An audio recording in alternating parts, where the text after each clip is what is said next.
You are so precious to me, oh Lord. You are so precious to me, and I love you. Yes, I love you because you love me, because you love me. Oh Lord, you are so precious to me. Oh Lord, you are so precious to me, and I love you, and I love you, because you love me, because you love me. One more time. Oh Lord, you are so precious to me. Oh Lord, you are so precious to me, and I love you. Yes, I love you, because you love me, because you love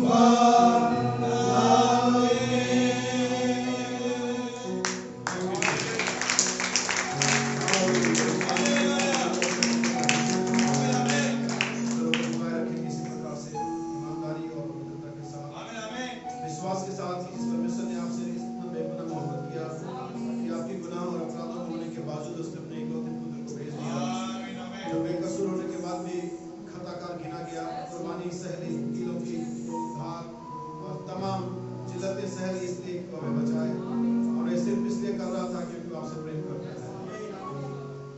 हम उस प्रेम के बदले एक ही काम कर सकते हैं कि बदले मुझसे प्रेम करें, क्योंकि उसने पहले हमसे प्रेम किया। सर्वशक्तिमान परमेश्वर पिता, मैं सभा को, न्याय को, प्रभु प्रत्येक जन को तेरे हाथों में प्रभु यीशु मसीह के नाम में समर्पित करता हूँ। और मैं चाहता हूँ खुदा कि तेरा पवित्र आत्मा अब हमारी अगुवाई करे पिता, इस मकसद के साथ, जिस अपेक्षा के साथ आंसू हम जमा में पिता, हम चाहते हैं प्रभु यीशु मसीह के नाम में वो पूरी हो खुदा। तेरा आत्मा हमारे बीच में है पिता, हमसे बातें करे खुदा। प्रभु ऐसा लगता है खुदा कि सब कुछ खत्म हो गया, ऐसा लगता है कि अब कोई बेदारी नहीं रही, ऐसा लगता है पिता कि हर एक चीज बहुत ही सामान्य हो गई पिता। लेकिन तभी तेरा वचन बताता है कि अचानक एक दिन परमेश्वर पिता राफाएल को नीचे उतर के आया, उसने मूसा को आकर्षित किया, और तब से उस समय इतिहास बदल गया। तो हम जानते हैं खुदा आज कलीसिया का जो बोझ है पिता वो हल्का पड़ गया पिता, दर्शन धुंधला हो गया पिता। आज कलीसिया एक प्रभु जी फॉर्मल चर्च की तरह हो गई पिता, जैसे कि लोग आते और जाते प्रभु, लेकिन उन्होंने पाया कि महान बेदारी जो गर्जनाओं की पिता इस कलीसिया की उस आत्मविद्ता को तोड़ दे खुदा। हम सारी प्रभु जी अपनी प्रभु जी तमाम तरह की प्रभु जी कुमारियों में से जाग करके पिता यीशु मसीह के लिए जागरूक हो सके पिता, उस वचन के लिए जो इस दिन में पूरा होना पिता। मैं सब आपका प्रभु को प्रार्थना करता हूँ कि जो मार्ग में पिता हमारी बहन अनिका के खुदा, मैं नीलिमा की प्रभु जी जब अपने अपनी यात्रा में प्रभु आप उनके साथ आप मदद करें पिता। प्रार्थना करते हैं पर जितने भी लोग आ गए पिता, आप सभी से अपने अनुग्रह के नीचे अपनी आत्मा के साफ और सीधी आवाज के तहत बातचीत करें पिता। अगर कोई बीमार है पिता अपने चंगा करें पिता। अगर कोई परेशानी है पिता, अगर कोई परीक्षा में पिता परमेश्वर, अगर कोई आवश्यकता है पिता, मैं चाहता हूं इस मसीह के नाम में उनकी आप सुन लेना पिता। आज के वचन की तरह प्रभु हमारे जीवनों को और अपने नजदीकी मिलाना पिता, और जो लोग इसे सुनेंगे पिता भविष्य में कभी पिता होने पर इसके द्वारा आशीष पा सके। सारी महिमा आदर आपको देते, प्रार्थना प्रभु यीशु मसीह के नाम में मांगते हैं, आमीन।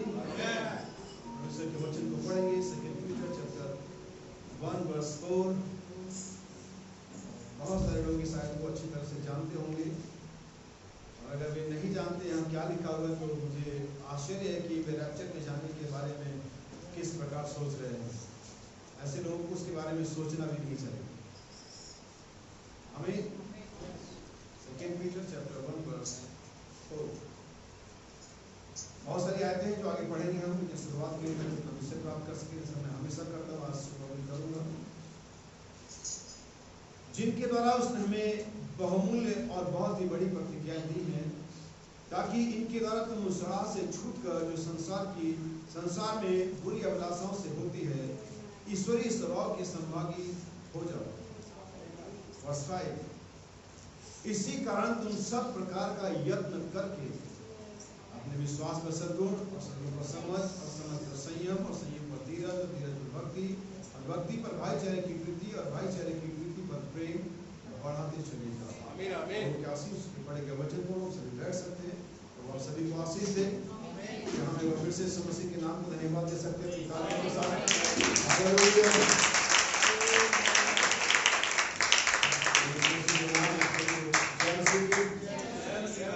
फिर से मैं परमेश्वर का धन्यवाद आपकी सुबह के लिए, आप सभी की उपस्थिति के लिए, उन लोगों के लिए जो यहाँ पर हैं और उन लोगों के लिए भी जो यहाँ पर नहीं है, मैं धन्यवादित हूँ, क्योंकि उनके लिए इसलिए धन्यवादित हूँ कि वे वही है जो हमें थोड़ा बोलने के विषय प्रदान करते हैं।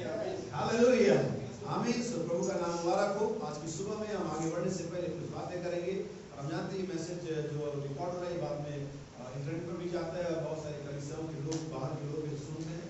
सो वैसी बातें नहीं करेंगे कि हम अपने चर्च के लिए, सारे चर्च के लिए दुनिया में जितनी भी कलीसियाएं पाई जाती हैं, वे सभी लोग जो मैसेज के अंदर पाए जाते हैं, वे सभी लोग जो उठाए जाने का विश्वास करते हैं, वे सभी लोग जो परमेश्वर के उस नबी का जिसको साथ में दूत के रूप में वायुमंडल के रूप में भेजा गया, उसका यकीन करते हैं, उसके संदेशों को फॉलो करते हैं, ये सभी के लिए होगा। आमीन। क्योंकि चर्च जो है जो परमेश्वर की देह है, मैं परसों बता रहा था ऑनलाइन मीटिंग में कि मसीह की देह यूनिवर्सल वर्ड ब्राइट बॉडी है, जो कि पूरे दुनिया में हर जगह पाई जाती है। और हम सभी जो यहाँ पर बैठे हुए, इनमें से सभी लोग तो नहीं, लेकिन कुछ लोग उस आध्यात्मिक देह का जो विश्वव्यापी है हिस्सा है, पाया जाता है। और मेरा संदेश उन्हीं के लिए है। हालांकि जैसे कि आप बाइबल को पढ़ते हैं, आप बाइबल की पूरी 66 किताबों को पढ़ते हैं, और आप पाते हैं कि हर एक संस्थाओं के हाथ में, हर एक व्यक्ति के हाथ में, इवन मूर्ति पूजकों के हाथ में, इवन नास्तिकों के हाथ में भी, ताकि वे इसमें से पढ़े और अपनी नास्तिक की दलील को इसके द्वारा प्रमाणित कर सके। तो इसका अर्थ ये बिल्कुल भी नहीं कि बाइबल सभी के लिए है, लेकिन प्रेजेंट सभी को की गई है। लेकिन ये बिल्कुल भी सभी के लिए नहीं है, लेकिन ये उन्हीं के लिए जो जगत के होने से पहले चुने गए हैं। सो ये मैसेज यूट्यूब पर अपलोड हो जाएगा, सभी लोग जो इसे सुनना चाहेंगे इसे सुन सकेंगे, लेकिन तो अब ये सभी के लिए नहीं होगा। तो अब ये सिर्फ उनके लिए होगा जो उठाए जाने के क्रम में आगे बढ़ रहे हैं। तो अब ये उनके लिए होगा जो परमेश्वर के उस नबी का बिलीव करते हैं, जिसको परमेश्वर ने आखिरी युग में हमारे लिए भेजा, जो एक मार्ग को तैयार करने वाला दूत है। हमें तो याद रखिए कि संदेश प्रचार से भी नहीं जाता है। बाइबल में कहते चंगाई न्यू प्रचार करते, मानो ये सभी के, लेकिन सभी चंगे नहीं होते। हमें हम उद्धार का प्रचार ऐसे करते सभी के लिए है, लेकिन सभी उद्धार नहीं पाएंगे। ये बाइबल साफ साफ बताती है कि सभी उद्धार नहीं पाएंगे। हम इस तरह से इसको प्रेजेंट करते मानो ये सबके लिए है, लेकिन वास्तव में ये सबके लिए नहीं है। ये तो सिर्फ उनके लिए है जो चुने गए हैं, जिनका नाम किताब में जगत के होने से पहले लिखा गया। और वे अपने कामों से, वे अपने एटीट्यूड से, वे अपने प्रयास से, वे अपने एफर्ट से वो इस बात को साबित करते हैं कि ये वही है जिसके लिए बाइबल लिखी गई है, ये वही है जिसके लिए मसीह दोबारा वापस आ रहा है।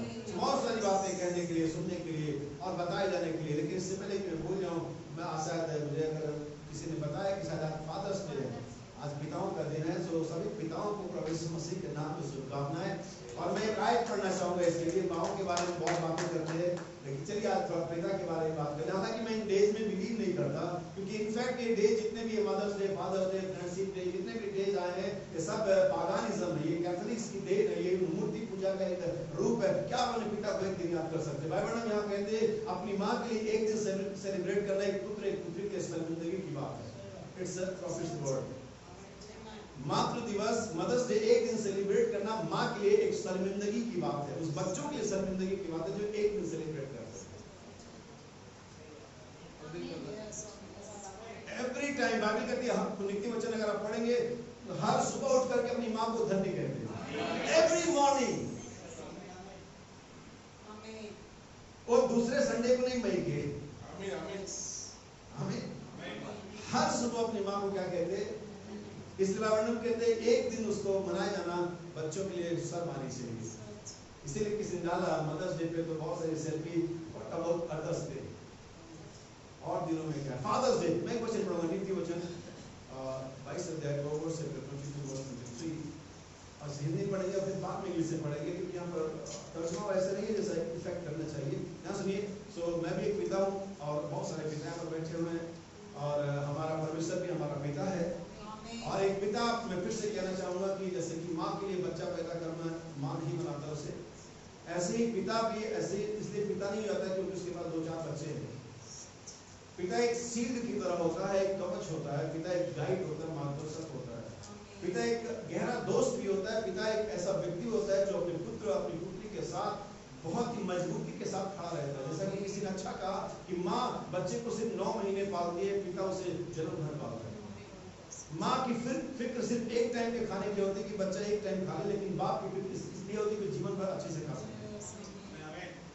माँ उसे तब तक केयर करती है जब उसकी आंखों के सामने नहीं, पिता की केयर उस समय भी होती है जब वो आंखों के सामने नहीं होता, तब भी उसके बारे में सोच रहा होगा।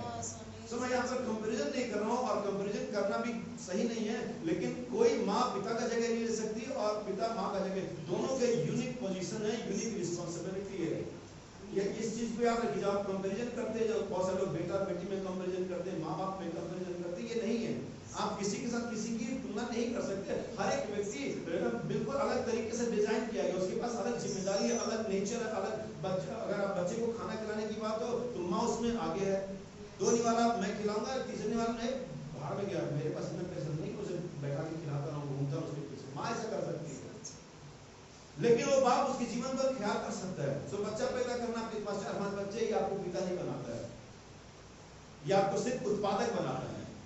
मुझे से कहने के लिए माफ करिए, सिर्फ उत्पादक बनाता है कि आपके पास जीन है, आप बच्चा पैदा कर सकते हैं, जस्ट लाइक अ मशीन। ये आपको पिता नहीं बनाता कि आपने बच्चे पैदा किए। पिता बनाता संरक्षण करना, उनकी गार्जियनशिप को लेना, उनको दिशा निर्देश देना, उन्हें किसी पथ पर अग्रसर करना और उसमें कामयाब बनाना, ये होता है पिता। पिता होता है एक शील्ड, एक कवच।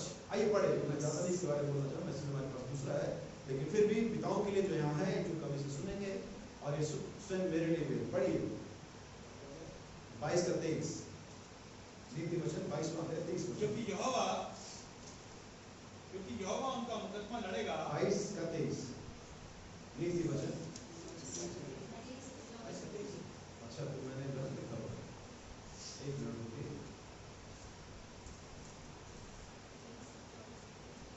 हाँ 23 का 22 है, ये उल्टा हो गया। 23 का अपने जन्माने वाले की सुनना। अब यहाँ पर जो शब्द लिखा है जन्माने वाला, तो माँ कौन होती है? तो इसलिए हिंदी में ये जो जन्माने वाला शब्द है ये थोड़ा सही नहीं है, क्योंकि वास्तव में तो जन्माने वाली माता होती है। सो चलिए पहले हिंदी में कंफर्म करते पढ़ते हैं इसे, पढ़े, ठीक है, हिंदी में पहले पढ़े। अपने जन्माने वाली की सुनना, अपने जन्माने वाली की सुनना, और जब तेरी माता बुढ़िया हो जाए जी तब भी उसे तुच्छ ना जाना। बुढ़ी तुझे कुछ पता नहीं है, तुम बूढ़ों का दिमाग खराब हो गया। जवान बच्चे अपनी बूढ़ी माँ को जो लगभग 40 की भी नहीं है उनको ऐसा बोलते, तुम्हें पता ही क्या है। इस तरह की लैंग्वेज हमारे जनरेशन के बच्चे, मैं बहुत धन्यवाद है, शायद हमारे पैसे के बच्चे ऐसे नाम बोलते हो, लेकिन अगर वो बोलते हैं तो बिल्कुल भी सही नहीं बोलते। हमें आइए इंग्लिश में देखिए क्या लिखा हुआ है। Hearken unto thy father that begat thee, and despise not thy mother। क्या क्रिसमस किंग जेम्स वर्जन है? अगर किसी के पास है, इसमें इंग्लिश का सही अनुवाद यह है, अपने उस पिता को जो तुझे जीवन देता है, गिव लाइफ। क्योंकि पिता जन्माने वाला तो नहीं होता, लेकिन वो जीवन दे। अगर आप सपोज करें कि कोई बच्चा पैदा होता है और बिना किसी मार्गदर्शन के, बिना किसी गाइडलाइन के, बिना किसी परवरिश के वो छोड़ दिया जाता है, तो क्या उसको जीवन मिलेगा? क्या वो पशु शरीर का जीवन पृथ्वी पर नहीं व्यतीत करेगा? लेकिन पिता उस व्यक्ति को, उस बच्चे को जो माँ पैदा करती है, उसे जीवन देता है, भविष्य में कामयाब बनाता है, उसे एक लाइन पर लगाता है, उसे समाज में एक ऐसी तरह से एस्टेब्लिश करता है कि उसके पास एक इज्जत, एक रेपुटेशन हो। यह है जो पिता एक बच्चे के लिए करता है, क्या उसे करना चाहिए। अगर आप उसे छोड़ देते हैं, इसलिए बाइबल पिताओं को एक निर्देश देती है कि उसको अपने बच्चे में छड़ी उठा, हमें, और उस छड़ी से मरेगा बिल्कुल भी नहीं। लेकिन यकीन आप छड़ी नहीं उठाते तो वो मर जाएगा जीते जी। उसके पास कोई मॉरल नहीं होगा, उसके पास कोई एग्जाम्पल है, उसके पास कोई वास्तविक रीति समाज में कोई उसके पास कोई इमेज नहीं है, वो मरा हुआ है। जैसे आजकल बहुत सारे आप सड़कों पर युवाओं को देख सकते हैं, उनके पास कोई मॉरल नहीं है, उनके पास कोई कैरेक्टर नहीं है, उनके पास कोई दिशा निर्देश, उनके पास कोई डेस्टिनेशन नहीं है, वे तो बस भाग रहे हैं। और जैसे जानवर सुबह वो आप देखते हो पोल्ट्री फार्म के जो मुर्गे पैदा होते हैं, जिनको हम चिकन बनाते हैं, बटर चिकन, काली मिर्च दिए चिकन, वो पैदा इसलिए किया जाता ताकि काट दिए जाए। उनकी जो ब्रीडिंग है पैदाइश ही इसलिए की जाती है ताकि वे काट दिए जाएं। काफी बात को समझ पा रहे हैं? ऐसी वे औलादे होती हैं जिनको कोई गाइडलाइन नहीं मिलती, ऐसी वे औलादे जिन्हें उनकी मर्जी पर छोड़ दिया जाता है, वे बस मरने के लिए तैयार है।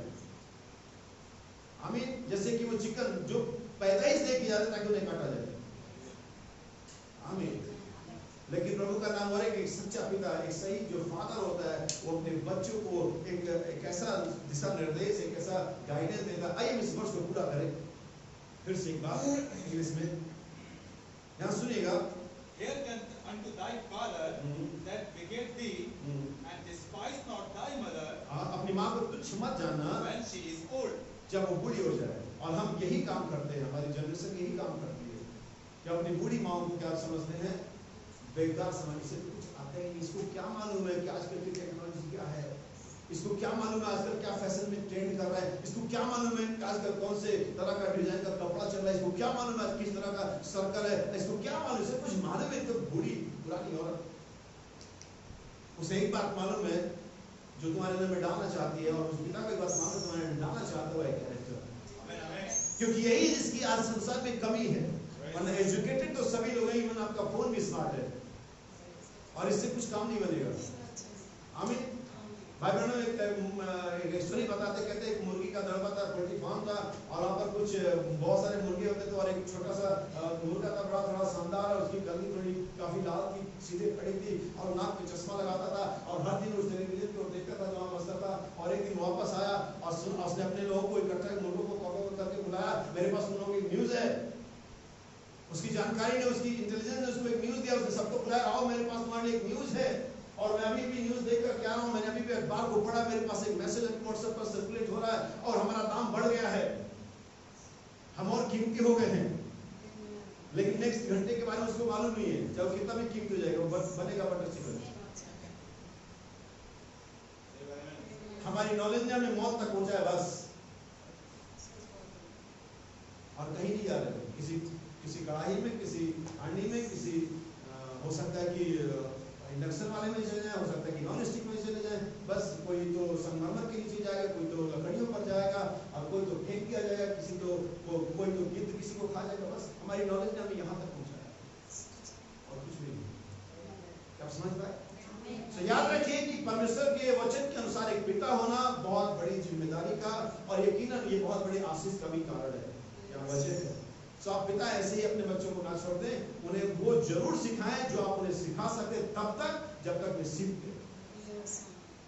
और यही उम्र होती है जब वो बच्चे पैदा होते, लगभग 18-19 साल तक, हो सकता है इससे थोड़ा और कम, 15-16 साल तक आप उन्हें सिखा सकते हैं, आप उन्हें डांट सकते हैं, आप उन्हें मार सकते हैं। परमेश्वर का वचन आपको मारने की इजाजत देता है, आप ही हमारा कानून देता है। आप अगर कानून और वचन के बीच में कोई मामला आता है तो आप किसका चुनाव करेंगे? आपको करना चाहिए। अब बच्चों को मारना नहीं चाहिए, वो साइकोलॉजिस्ट बताता है, साइकोलॉजिस्ट को खुद दवाई की जरूरत, वो कहीं और काउंसलिंग कराता होगा, उसकी फैमिली में भी डिस्टर्बेंस है, तो आपकी काउंसलिंग क्या करेगा? बाइबल ऐसा नोट है कि बताती है यीशु मसीह से बड़ा काउंसलर कोई नहीं। आप पढ़ लीजिए, ऐसे नोट है, आपको दिखाना चाहता हूँ कि यीशु मसीह से बड़ा काउंसलर कोई नहीं। हमें हर एक बात की काउंसलिंग अपने घुटनों पर परमेश्वर के सामने करनी चाहिए, और उसके पास हमारे लिए आइडियाज है, हमारे लिए प्लान्स हैं, उसके पास हमारे लिए एक ऐसा गाइडलाइन है जिससे हमारे मामले सॉल्व हो सकते हैं। लेकिन प्रॉब्लम यह है कि हम काउंसलिंग डॉक्टर के पास जाते हैं, मैं उसके विरोध में नहीं हूँ, लेकिन याद रखिए कि वो आपको थोड़े समय के लिए राहत दे सकता है, आपके लिए उसके पास कोई इंटरनल प्रिस्क्रिप्शन नहीं है उस डॉक्टर के पास। सुनिए कि वो माइक जो बालक पैदा होगा उसके साथ क्या क्या क्वालिटीज होंगी, क्योंकि हमारे लिए इंग्लिश में पढ़ेंगे उधर से, क्योंकि हिंदी में वो सब फिर यहाँ पर नहीं है।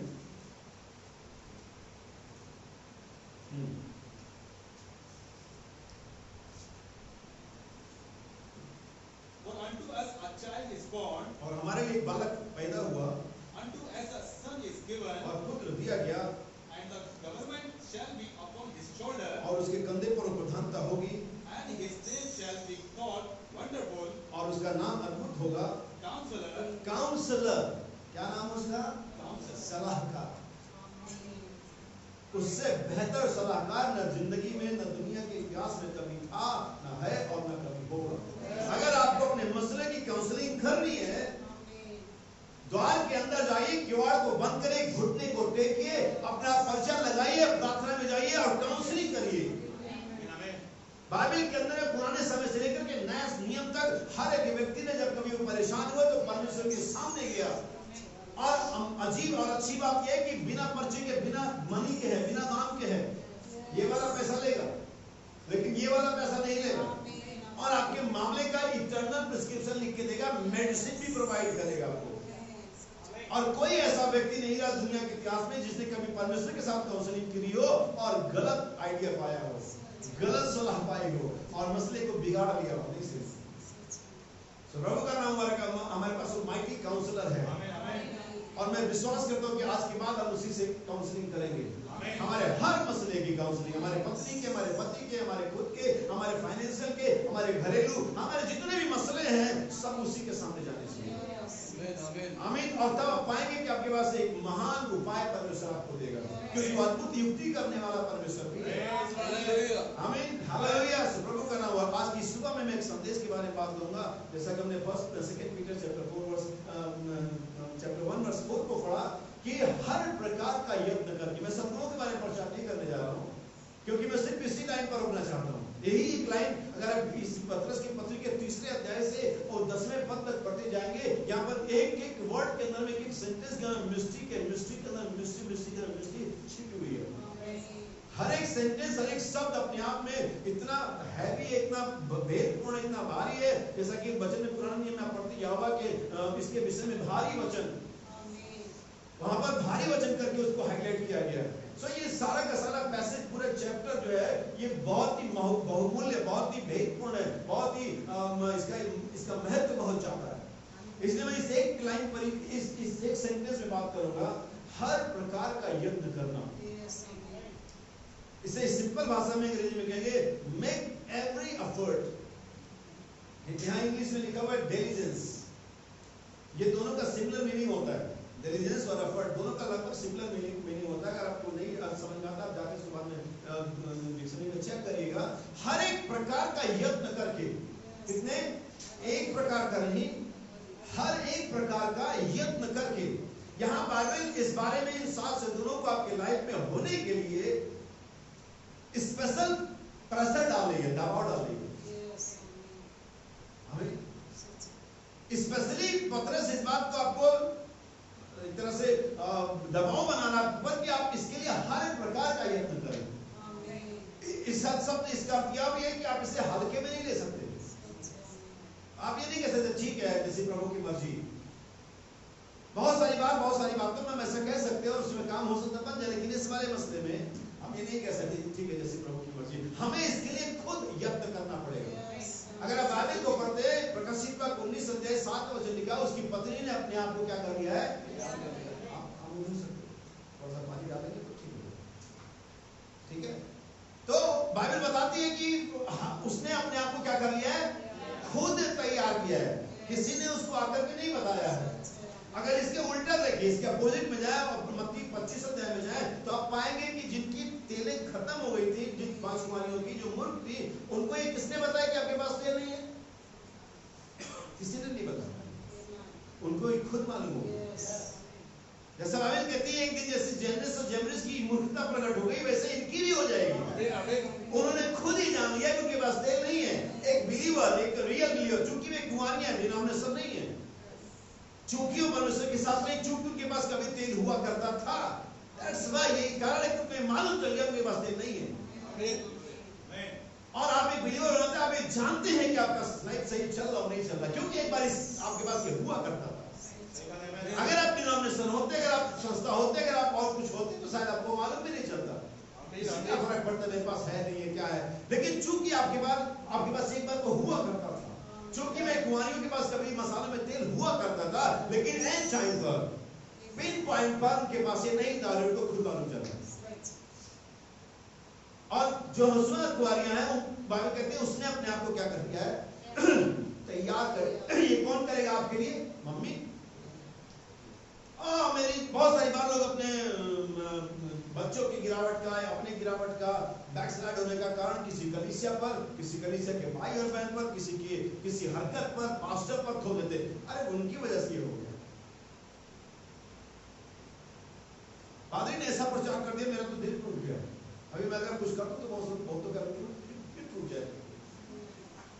और हो सकता है कि लास्ट तक मैं कर भी दूं, क्योंकि परमेश्वर टूटे हुए दिलों की हालत में चाहता है टूट जाए, है ना भाई? परमेश्वर कौन से दिलों की आ रहा है? बाइबल कब कौन से दिल की डिमांड करती है? टूटा। मैं चाहता हूँ कि तोड़ दूं, ताकि आप कम से कम परमेश्वर की ग्रहण योग्य हो जाओ। और अगर ऐसे ही रहेगा तो आपको परमेश्वर कैसे ग्रहण करेगा? हालेलुया। हम इसको खुद उन्होंने ये जान लिया कि उनकी तेल, उनके मसालों में तेल नहीं है। बाइबल कहते हैं उस दुल्हन ने अपने आप को क्या कर लिया? पत्नी ने अपने आप को खुद तैयार कर लिया है। ये कोई कारण नहीं। अगर मगर उसकी वजह से, इसकी वजह से मेरे लाइफ में, दुनिया में कोई भी व्यक्ति, जैसे कि आप देखते बहुत सारे लोग मैसेज को छोड़ के चले गए, बहुत सारे लोगों ने बैडमिंटन को भविष्यता होने का इनकार कर दिया, बहुत सारे लोग गिरते और उठते, बहुत सारे पवित्र सो एंड सुन के बारे में कभी सुना नहीं होगा। आप देखते हो बेचारे पकड़ा जाता, अब अरे भाई ये तो सब बेकार है, बेकार की बातें चल रही, सब ऐसे ही, चलो छोड़ो वापस।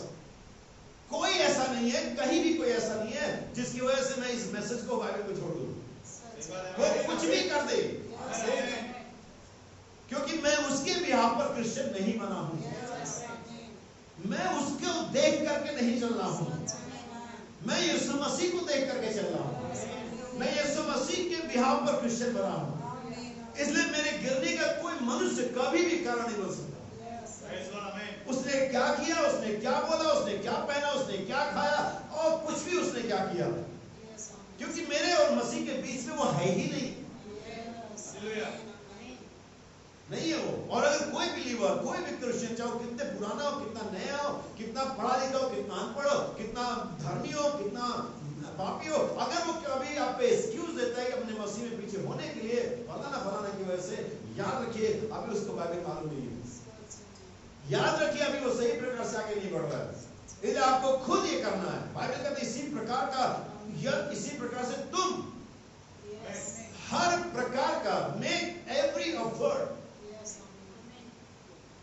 जो तुम कर सकते हो, हर एक प्रकार का यत्न करके। यहां बाइबल इसके लिए यत्न करने की बात करती है, क्योंकि ये सारे जो है ये एट्रीब्यूट्स हैं, ये कैरेक्टर्स हैं, ये सद्गुण हैं, और सद्गुण डेवलप किए जाते हैं, इसे बनाए रखने पड़ते हैं। बाइबल में कहते हैं हवा को कुछ निश्चित सद्गुण दिए गए थे, हर एक स्त्री को सद्गुण दिए जाते हैं, अपने सद्गुण के साथ, पवित्रता के साथ, होली डिसेंसी के साथ पैदा होती है स्त्री। लेकिन आप देखते हैं, आप बाद में कहते हो बच्चन निकल गए, इसका मतलब इससे पहले कि बच्चन निकलते उसके पास कुछ सद्गुण थे जिसे उसे कायम रखना था। क्या आप समझ पा रहे हैं क्या कह रहा है? आप कैसे कहते हो बच्चन है? क्योंकि कोई तो चलन वाली है, वो चलन वाली ही उसको बच्चन साबित कर रही है। आप कैसे कहते हो ईमानदार है, वो बेईमान है? कोई तो ईमानदार है, तभी तो बेईमान समझ में आ रहा है। कलीसिया में विधर्मियों का होना बड़ा जरूरी है। अब मैं नहीं कह रहा हूं, बाइबल में ऐसा पौलुस ने फरमाया है, कलीसिया में विधर्मियों का, ढोंगियों का, मेक बिलीवर्स का होना जरूरी है, ताकि जो धर्मी है प्रकट हो जाए। आप कलीसिया में बाइफर्केट कर सकते नहीं, इसके साथ बात शेयर कर सकते, यहाँ से बात नहीं जाएगी, आप इसे पैसा दे सकते, ये टाइम पर वापस कर देंगे। क्यों? क्योंकि वहां पर कोई और ऐसे हैं जो ऐसा नहीं करते। तो ये चीजें चलती रहती हैं, और वे सिर्फ ये इसलिए होते ताकि वे जो परमेश्वर के हैं, वे जो धर्मी है, वे जो सच्चे हैं, प्रकट हो जाए। आमीन। सो बाइबल कहती है हर एक प्रकार का यत्न करके। मैं आपको कुछ 2-4 आयतें पढ़ता हूँ यत्न के बारे में, फिर मैं कोट पढ़ूंगा, फिर मैं सिलसिलेवार मैसेज की तरफ जाऊंगा, क्योंकि यूट्यूब पर जाएगा तो मैं इसे बहुत लंबा नहीं करना चाह रहा हूँ। मैं चाह रहा हूँ कि लोग इसे समझें, क्योंकि मेरे पास बहुत सारे लोगों का बाहर से फोन आता है कि प्लीज आप चैनल पर मैसेज डालिए, हम उसे सुनना चाहते हैं, और मैं ये जानता हूँ कि मैं नहीं जिसे वे सुनना चाहते हैं। तो भाई लोग नहीं सुनना चाहते, वे परमेश्वर को सुनना चाहते हैं जो अपने एक इंस्ट्रूमेंट के जरिए, गिफ्ट के जरिए परमेश्वर बातें करता है। और शायद मेरे प्रचार से जो गिफ्ट परमेश्वर ने मुझे दिया हुआ है, शायद उनके हृदय तक बातें पहुंच पाती है। क्योंकि मैं जानता हूँ बहुत सारे प्रचारक के दुनिया में जिनकी बातें के दिमाग तक पहुंचती हैं और दिमाग को अच्छा भी लगता है, लेकिन वे यहाँ तक कभी पहुंच नहीं पाते। लेकिन कुछ बातें जो हृदय तक पहुंचती हैं और वही आपके अंदर में अंतर पैदा करती हैं। साम नंबर 27 वर्स नंबर 4 27 4। याद रखिए मेरा शीर्षक टाइटल हर प्रकार का यत्न करके। इसे भूलिएगा नहीं, आज आप यहाँ जो बैठे हैं आप उसी यत्न का एक हिस्सा ही। हमें जब मैं टाई को लगा करके आता हूँ बहुत सारी बार और गर्मियों में भी तो लोग सुनते हैं तो फैशन है, लेकिन नहीं सुनना। एक सही इम्पैक्ट डालने के लिए, क्योंकि मैंने देखा है और नेचुरल एक्सपीरियंस के द्वारा हम जानते हैं कि आपका जो रहन सहन है वो दूसरों पर इफेक्ट डालता है। आपको अपना जो प्रभाव है छोड़ना होता है, और इन चीजों से लोग उस चीज को ज्यादा, अगर आप बिल्कुल ऐसे ही रहें लोग लाइटली लेंगे आपको। ऐसा होता नहीं होता है। लेकिन जब एक वेल जेंटलमैन, जैसे अभी जेंटलमैन के बारे में बात करती है, फिर कहता है तो ऐसे ही जब जेंटलमैन की तरफ पेश नहीं आते। हमसे बड़ा जेंटलमैन दुनिया में कौन होगा? क्योंकि परमेश्वर ने एक रेमंड सूट लेंथ, अब कितने लोग रेमंड सूट लेंथ कपड़ा बेचने वाले कपड़े, उसने बहुत पहले मुझे याद है, शायद मसीह भी नहीं था तब से मुझे वो स्लोगन याद है। क्योंकि कंपनियों के अलग अलग प्रोडक्ट के अलग अलग स्लोगन होते हैं। अभी नई कार आई है मारुति में, जिमनी या जिमनी करके आई है, उसका स्लोगन है नेवर टर्न बैक। तो इस तरह से देते हैं। तो उस रेमंड का जो स्लोगन था वो था God made man, we made gentleman. परमेश्वर ने मनुष्य बनाया, हमने उसे सभ्य मनुष्य बना दिया। अरे नहीं श्रीमान, तुमने सभ्य नहीं बनाया, तुमने तुझे जंगली बना दिया, तुमने तुझे पतित बना दिया, तुमने तुझे बिल्कुल परमेश्वर की उपस्थिति से बाहर लेकर चले गए। जेंटलमैन जो होता है वो अपने आप कहेंगे अरे ये तो हमारा रहन सहन, हमारा बातचीत है। बाइबल में ऐसा नहीं दर्शाएगा कि आपकी बातचीत आपको जेंटलमैन से बनाती है। बातचीत ठीक है, लेकिन आपका रहन सहन, आपके कपड़े, आपका जो आउटवर्ड एक्सपोजर है वो भी आपको जेंटलमैन बनाता है। ऐसा नहीं कि आप सिर्फ रहन सहन से और बातचीत से जेंटलमैन, आप दिखने में जेंटलमैन चाहिए। अगर आप जेंटलमैन को गूगल में जाके जेंटलमैन और काउबॉय और फॉर्मल मैन सर्च करेंगे, इमेजेस डालेंगे, सब इमेज दे जाएगी जेंटलमैन की इमेज क्या होती है, कैसा दिखता है। वो हो सकता है कि साउथ में बहुत रेपुटेड और पढ़ा लिखा पर्सन हो, फिर भी जेंटलमैन का जो इमेज आएगा वो लुंगी पहने हुए बिल्कुल नहीं। तो ये चीजें समझनी होती है। और यहाँ आप जहाँ आए हैं, गर्मी में अगर लाइट चली जाए, इन्वर्टर खत्म हो जाए और आप बैठे रहते हैं, महसूस सुनते हैं कि उसी यत्न का एक हिस्सा है। आप अपने पैसे खर्च करते हैं, अपना समय लगाते हैं और हर एक कंफर्ट को छोड़ करके परमेश्वर के वचन के लिए भागते हैं, कि उसी प्रयास का जिसमें आप बढ़ रहे हैं हिस्सा होता है। इसलिए आपका उस सारे एफर्ट्स में ये चर्च आना, यहाँ बैठना एक एफर्ट है। हालेलुया। और ठीक उसी प्रकार से सही कपड़े पहनना भी आपका एक एफर्ट है, एक प्रयास इसे हमें करना ही चाहिए। सुनिए भजनकार क्या कहता है। एक बार मैंने यहोवा से मांगा है, उसी के यत्न में लगा रहूंगा। और मांग के मैं भूल जाऊंगा, मांग के घर चले जाऊंगा, मांग करके मैं सोचूंगा ठीक है देता है तो ठीक है, नहीं देता तो कोई बात नहीं, मेरा काम था मांगना, मैंने मांग लिया। लेकिन क्या बाइबल ऐसा बताती है? उसने जो वर मांगा है वो कहता है कि उस वर मांगने वो जो गिफ्ट, इसमें हिंदी में इंग्लिश में लिखा है डिजायर, एक इच्छा है मेरे लिए, मेरे पास परमेश्वर के लिए, परमेश्वर से मेरी एक इच्छा है परमेश्वर से। अब वो इच्छा ये है कि मैं उसके भवन में निरंतर, एक दिन नहीं, 3.5 घंटे नहीं, कहीं 4 या 5 घंटे भी होते, लेकिन एक दिन और कुछ घंटे नहीं, लेकिन निरंतर कंटिन्यू। मेरी डिजायर है, मेरी इच्छा है कि मैं परमेश्वर के भवन में, और मैं इसके यत्न में होता है तो ठीक है, नहीं होता प्रभु मैंने पवित्र आत्मा मांगा, प्रभु मैंने चंगाई मांगी, प्रभु ने मांगा दिया, तो प्रभु नहीं दिया, उसकी मर्जी। ये वो मैटर नहीं है। हम हर मैटर को एक साथ नहीं जोड़ सकते। ये वो बात नहीं कि प्रभु ने दिया, प्रभु ने उसका नाम, हमें ये चाहिए ही चाहिए। एक बार मैंने यहोवा से मांगा, एक इच्छा है मेरी खुदा के साथ, और वो यह है कि मैं जीवन उसके आंगनों में, उसके भवन में, और मैं हर समय उसी के यत्न में लगा रहूंगा। और भजन संहिता जो 27 लिखता है वही भजन संहिता 15 भी लिखता है, और कहता है कैसे कोई परमेश्वर के तंबू में रहने पाएगा। जब वो अपने आप को प्योर रखेगा, जब वो अपने आप को चुगली से, निंदा से बचाएगा, जब वो निंदा करने से, निंदा सुनने से बचाएगा, जब अपने हाथ को अधार्मिकता की तरफ नहीं ले जाएगा, जब अपना रुपया ब्याज पर नहीं देगा, जब वो ऐसा करेगा, ये एफर्ट होगा, ये यत्न होगा जिसके द्वारा वो भवन में रहने पाएगा। ये है एफर्ट, ये है यत्न, वो यत्न में लगा रहेगा। आप जानते हैं दाऊद के पास साउल को मारने के कई एक अवसर आए। क्या जानते इस चीज को?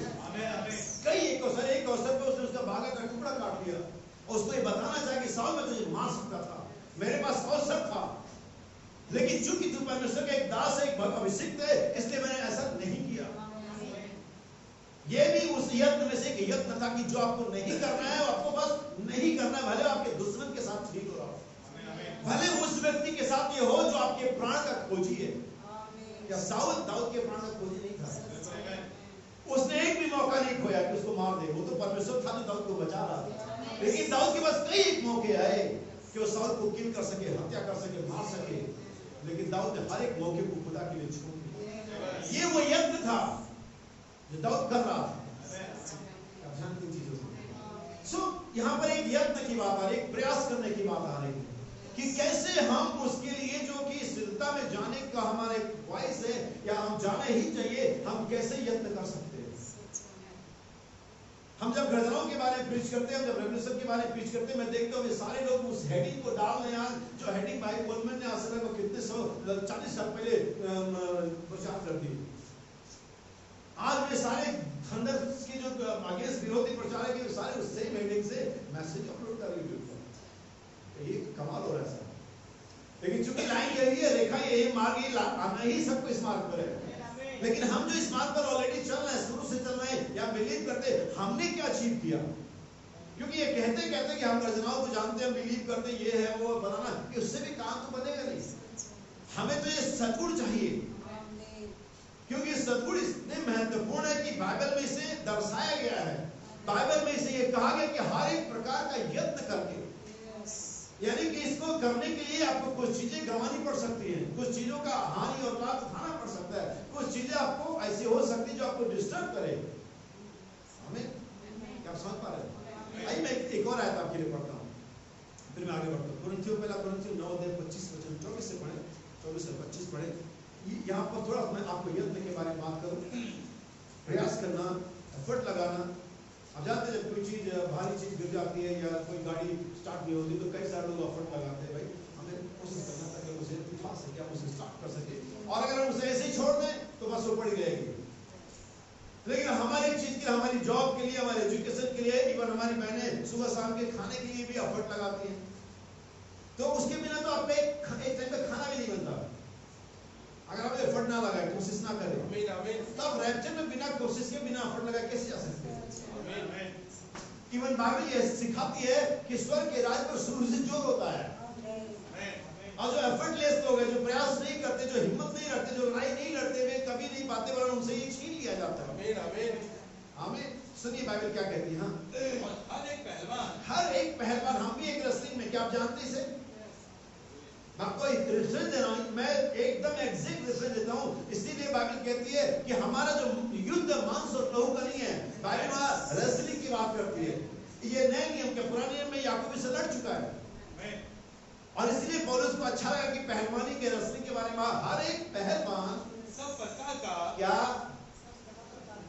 क्या क्या यत्न, संयम, कोशिश, एफर्ट, हर प्रकार का। यहाँ हमें कितने प्रकार करना है? नेचुरल भी, स्पिरिचुअल भी, नहीं, चर्च के अंदर भी, चर्च के बाहर भी। जब उस कंडीशन में भी, उस परिस्थितियों में भी, जब कोई बिलीवर आपके आसपास नहीं है, लेकिन वो समय तो बड़ा आसान होता है लोगों के लिए। मैंने ऐसे बहुत सारे लोगों को देखा, कई बार मैंने लोगों को जो क्रिश्चियन है, सोकर बिलीवर कराते, सिगरेट पीते हुए, बीड़ी पीते हुए, गुटखा खाते देखा। मैंने जानबूझ करके मुंह फिर क्या, उनका बेचारा शर्मिंदा हो जाएगा, समझ भाई इसको लगने दो कि मैंने नहीं देखा, इसे लगने दो ये बात, हम नहीं चाहते आप शर्मिंदा। लेकिन तब आपका क्या होगा जब आप न्याय के सिंहासन के सामने खड़े होंगे, जब हो सकता है आपकी पत्नी तो उस रो में हो और आप इस रो में हो, और कोई नासा में हो, लेकिन इस रो की बात में नासा बताते हो, आप समझ नहीं पाओ, तो आपकी पत्नी तो उधर हो और वो बचाएगी हो, और आप तुम तो वहां हो, फिर आपको कैसा फील हो? आपकी बेटी उधर भाई आई हो जो बचाए गए और आप यहाँ पर खड़े हो, आपका भाई उधर हो और आप इधर खड़े हो, फिर आपको कैसा फील होगा? वो शर्मिंदगी अनंत काल के लिए होगी, बल्कि युगांत के लिए होगी। यहाँ वाली तो थोड़े समय के लिए होगी, लेकिन वो तो बहुत समय के लिए रहेगी। इसलिए ऐसा ना करें, यत्न करें। हाँ, कितने प्रकार का? हर एक कहाँ, जब आप पब्लिक में हो तब भी, जब आप अकेले हो तब भी, और वास्तव में वही बिलीवर सही बिलीवर है, वही बिलीवर है जो अकेले में बिलीवर है। आमीन आमीन।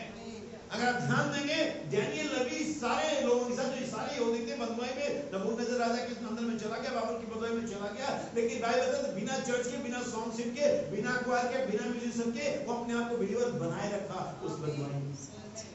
उसने अपने आप को राजा के वजह से सुंदर नहीं किया। कोई बहाना नहीं कि मैं तो अकेला था, कोई संगति नहीं थी, कोई पास्टर नहीं था, मैं क्या करता, मैं क्या करती, कोई बहाना नहीं है सब।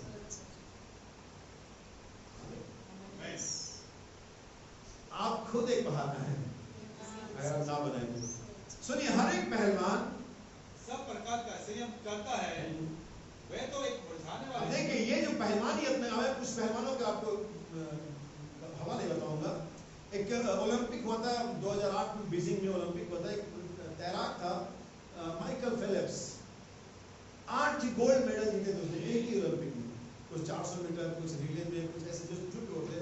और कई कई देश होते, इवन हमारा देश जहां पर 140 करोड़ लोग हैं, 8 गोल्ड मेडल कुल गेम में नहीं प्राप्त करते। हमने कभी 8 गोल्ड मेडल सारे ओलंपिक में, सारे गेम में मिला के कभी नहीं मिले। उस व्यक्ति को माइकल फेलिप्स नाम का ऑस्ट्रेलिया का सर्दिया अमेरिका का तैराक था, उसने 8 गोल्ड मेडल प्राप्त किए बीजिंग ओलंपिक 2008। आप जाके गोल कर दे। प्रेस वालों ने पूछा कि माइकल, ये तो बड़ा अजीब है आपके लिए और बड़ा अच्छा है, आपने 8 गोल्ड मेडल प्राप्त किए, आप तो बहुत खुश होंगे। उसने कहा बिल्कुल, इसमें कोई शक नहीं, मैं खुश नहीं, लेकिन आप नहीं जानते इस 8 गोल्ड मेडल को एक ही ओलंपिक में प्राप्त करने के लिए मैंने क्या किया। आप ही नहीं जानते। आप पोडियम पर खड़े व्यक्ति को मेडल पहने हुए देखते हैं और लगते वाह, लेकिन उन पिछले 4 सालों के बारे में आपको कुछ नहीं मालूम है। उस संयम के बारे में आपको कुछ नहीं मालूम है। उस 4 बजे या 3 बजे सुबह उठने के बारे में आपको कुछ नहीं मालूम है। आप कहते लता क्या जाती है, लेकिन शायद आपको मालूम नहीं कि उसने जिंदगी भर गर्म पानी और भूसी की रोटी खाई जो चोकर निकाल देती है। शायद आपको ये नहीं मालूम है, लेकिन लता क्या जाती है सबको मालूम है। लेकिन उस गाने के पीछे उसने क्या त्याग था, ये हमें नहीं मालूम है। ये तो आप जीवनी पढ़ेंगे, बायोग्राफी पढ़ेंगे, तभी आपको मालूम चलेगा। तो माइकल फेलिप्स ने बताया, मेरी प्रैक्टिस लगभग दिन के 24 घंटे 8 घंटे में पानी में रहता था। आप जरा 4 घंटे पानी में अपनी उंगलियों को रख के देखिए। मैं 4 घंटे से ज्यादा बता रहा हूं। आप कहीं नदी में, स्विमिंग पूल में तैरने नहाने जाते हैं और आप लगभग 1 घंटा ही शायद उसमें बिताते हैं, निकलते तो सारी फुली निकलती है, स्किन खुल जाती। वो 8 घंटे पानी में रहता था और यूं ही 8 मेडल नहीं ले आया वो एक ओलंपिक। पौलुस कहता है एक पहलवान हर एक प्रकार का संयम करता है।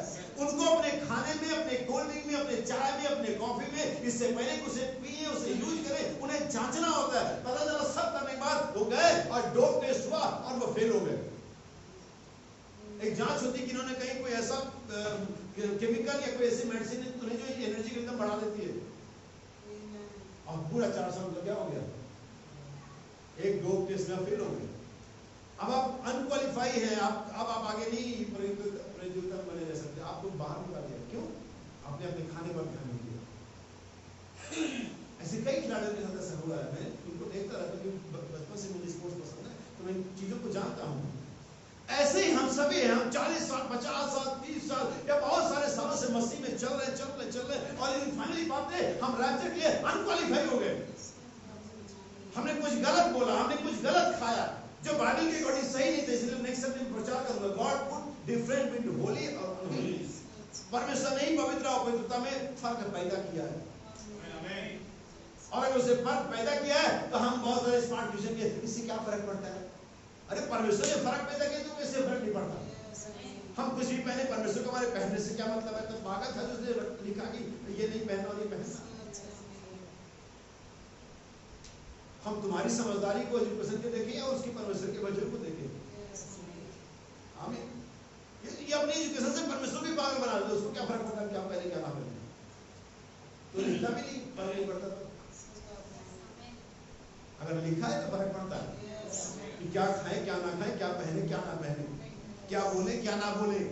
अगर लिखा है तो फर्क पड़ता है, जो कुछ लिखा है उसका एक इम्पैक्ट है। अब बाइबल में ऐसे कितने लोग जो इसके शिकार हुए। बहुत सारे पहलवान इस तरह की बातें बाइबल लिखा है कि एक पहलवान तो हर एक प्रकार का संयम करता है, हर एक प्रकार का प्रयास करता है, प्रैक्टिस करता है, अपने समय को बिताता है। मैं आपको एक और उदाहरण बताता हूँ, और सभी लोगों ने हमारे देश का बड़ा खिलाड़ी सचिन तेंदुलकर नाम सुना होगा। क्रिकेट में एक शॉट था जिसे कवर ड्राइव कहते हैं, और जो बहुत ही सुंदर लगता है देखने में। और वो 2008 की बात है या 2012 या कुछ ऐसी बात होगी, 2008 की बात होगी। और वो ऑस्ट्रेलिया में गया और हर बार उसी शॉट को खेल कर उड़ जाता था। फिर उसने एक दिन निश्चित किया कि वो इस शॉट को कभी खेलेगा नहीं, इस पूरी सीरीज में ऑस्ट्रेलिया के पूरे टूर में कभी नहीं खेलेगा। उसने लगभग 400 गेंदें खेली, 400 गेंदें, लगभग 200 से अधिक रन बनाए। 6 से 5 घंटे के बीच तक वो क्रीज पर रहा, उसने एक बार भी उस शॉट नहीं खेला। यूं ही नहीं कोई ग्रेट बन जाता। उसके पास एक पेशेंस था, आजकल के खिलाड़ियों की तरह नहीं कि वहीं पर आउट होते चाहे वो 100 बार हो जाए। उसके बाद पेशेंस था, उसने संयम रखा कि ये शॉट नहीं खेलना है, और उसने करके दिखाया। क्यों? क्योंकि उसने संयम रखा, उसने यत्न किया, उसने कोशिश करी, वो कामयाब हुआ। नबी कहता अगर हम कोशिश ही ना करें तो परमेश्वर को ब्लेम नहीं कर सकते, लेकिन अगर हम अपनी कोशिश करें तो परमेश्वर इस बात के लिए ऑब्लिगेटेड है कि वो अपनी कोशिश करेगा हमारे। लेकिन हम कोशिश ही ना करें। मीटिंग मीटिंग थी, कहीं दूर थी, कहीं बाहर की मीटिंग थी, आउटडोर मीटिंग थी, और बारिश का बहुत मौसम था, और रात भर पूरी बारिश हुई थी, और लगभग मीटिंग का टाइम हो गया। मैडम के कमरे में थे, तैयार भी नहीं हुए थे, और सोचे इतनी बारिश हुई, अभी भी बारिश हो रही है, ग्राउंड पानी से भरा होगा, कोई तो मीटिंग नहाया ही नहीं होगा, तो मैं क्या करूँगा। पापा मीटिंग का टाइम में चलना, कौन है इतनी मीटिंग में, पूरी रात बारिश हुई, अभी भी बारिश हो रही है, क्या करें, कोई मीटिंग में आया नहीं होगा। लेकिन कहते हैं लोग वहाँ इंतजाम कर रहे हैं। नबी चुप गया। आप ये नहीं जानते कि कोई तैयार हो रहा है, आप ये नहीं जानते कि कहीं परमेश्वर का प्रेम, कहीं परमेश्वर का सद्गुण बढ़ रहा है। आप देख रहे हैं, आउटवर्ड को देख रहे हैं, बाहरी दुनिया को देख रहे हैं, आप नहीं जानते कि परमेश्वर ने कुछ लोगों को रखा हुआ वहां पर। आप ये नहीं जानते, आपके देखते देखते चीजें हो जाएंगी और आप सोच भी नहीं पाएंगे। एक पहलवान हर एक प्रकार का यत्न करता है, संयम करता है, अपने आप को कंट्रोल करता है, अपने आप को कड़ी धूप में तपाता है। जब लोग सो रहे होते हैं, प्रैक्टिस करने वाले 3 बजे 4 बजे 5 बजे सड़कों पर दौड़ रहे होते हैं। हम कहते हैं बहुत गर्मी है, मैं गर्मियों में गाड़ी चलाता हूँ, और मैं देखता हूँ कि दोपहर के 12 बजे, दोपहर के 2 बजे वो आर्मी में जाने के लिए, अग्निपथ में जाने के लिए लड़के जवान दोपहर में दौड़ रहे होते हैं। उनको कुछ करना है, इसलिए प्रयास कर रहे हैं। अगर आपने रैप्चर में जाना है तो आप बिना प्रयास के नहीं जाएंगे, आपको इसे करना होगा। इसलिए कहते हैं हर एक प्रकार का यत्न करके, चाहे वो यत्न तुम्हें जुबान पर नियंत्रण रखने का यत्न हो, चाहे शरीर पर नियंत्रण रखने का यत्न हो, चाहे आंखों पर नियंत्रण रखने का यत्न हो, और चाहे कोई भी यत्न हो, तुम्हें हर एक प्रकार का यत्न करके विश्वास पर सद्गुण पर संयम, संयम पर धीरज, भक्ति भाईचारे, और भाईचारे पर परमेश्वर के प्रेम को। क्योंकि अगर ये बातें तुम्हें बनी रहे और बढ़ती भी जाएंगी, जरूर ये बढ़नी चाहिए। जितना विश्वास कल मेरे पास था, मेरे पास उतना विश्वास आज नहीं होना चाहिए, इससे ज्यादा होना चाहिए। जितना कल मेरे पास संयम था, उतना उससे ज्यादा संयम आज होना चाहिए, ये बढ़नी चाहिए। क्योंकि बाइबल कहती बढ़ती भी जाए, इट मींस ये सारी 7 बातें जो जिस लेवल पर अभी हैं, इन्हें उसके और हायर लेवल पे जाना। जैसा मैं कल सोचता था, शायद यकीनन मैं ऐसा आज नहीं सोचता, और अगर कल कभी मेरे पास समय हुआ तो मेरी समझ इससे भी ज्यादा बेहतर हुई। क्योंकि हम सब डेवलपमेंट के अंदर में आते हैं, हम सब प्रोग्रेस होते हैं, हम सभी आगे बढ़ते, सिवाय परमेश्वर के हम सभी आगे बढ़ते हैं, हर पल आगे बढ़ते हैं। आइए मैं आपके कुछ और आयतें पढ़ूं, मैं पढ़ूंगा आपके लिए इब्रानियों की पत्री 6 अध्याय उसका 11 वचन, और मैं चाहता हूं कि आप इसे इंग्लिश में पढ़ें, फिर मैं आपको और आगे लेकर के जाऊंगा, कुछ कोट्स भी पढ़ेंगे। Hebrew chapter 6 verse 11।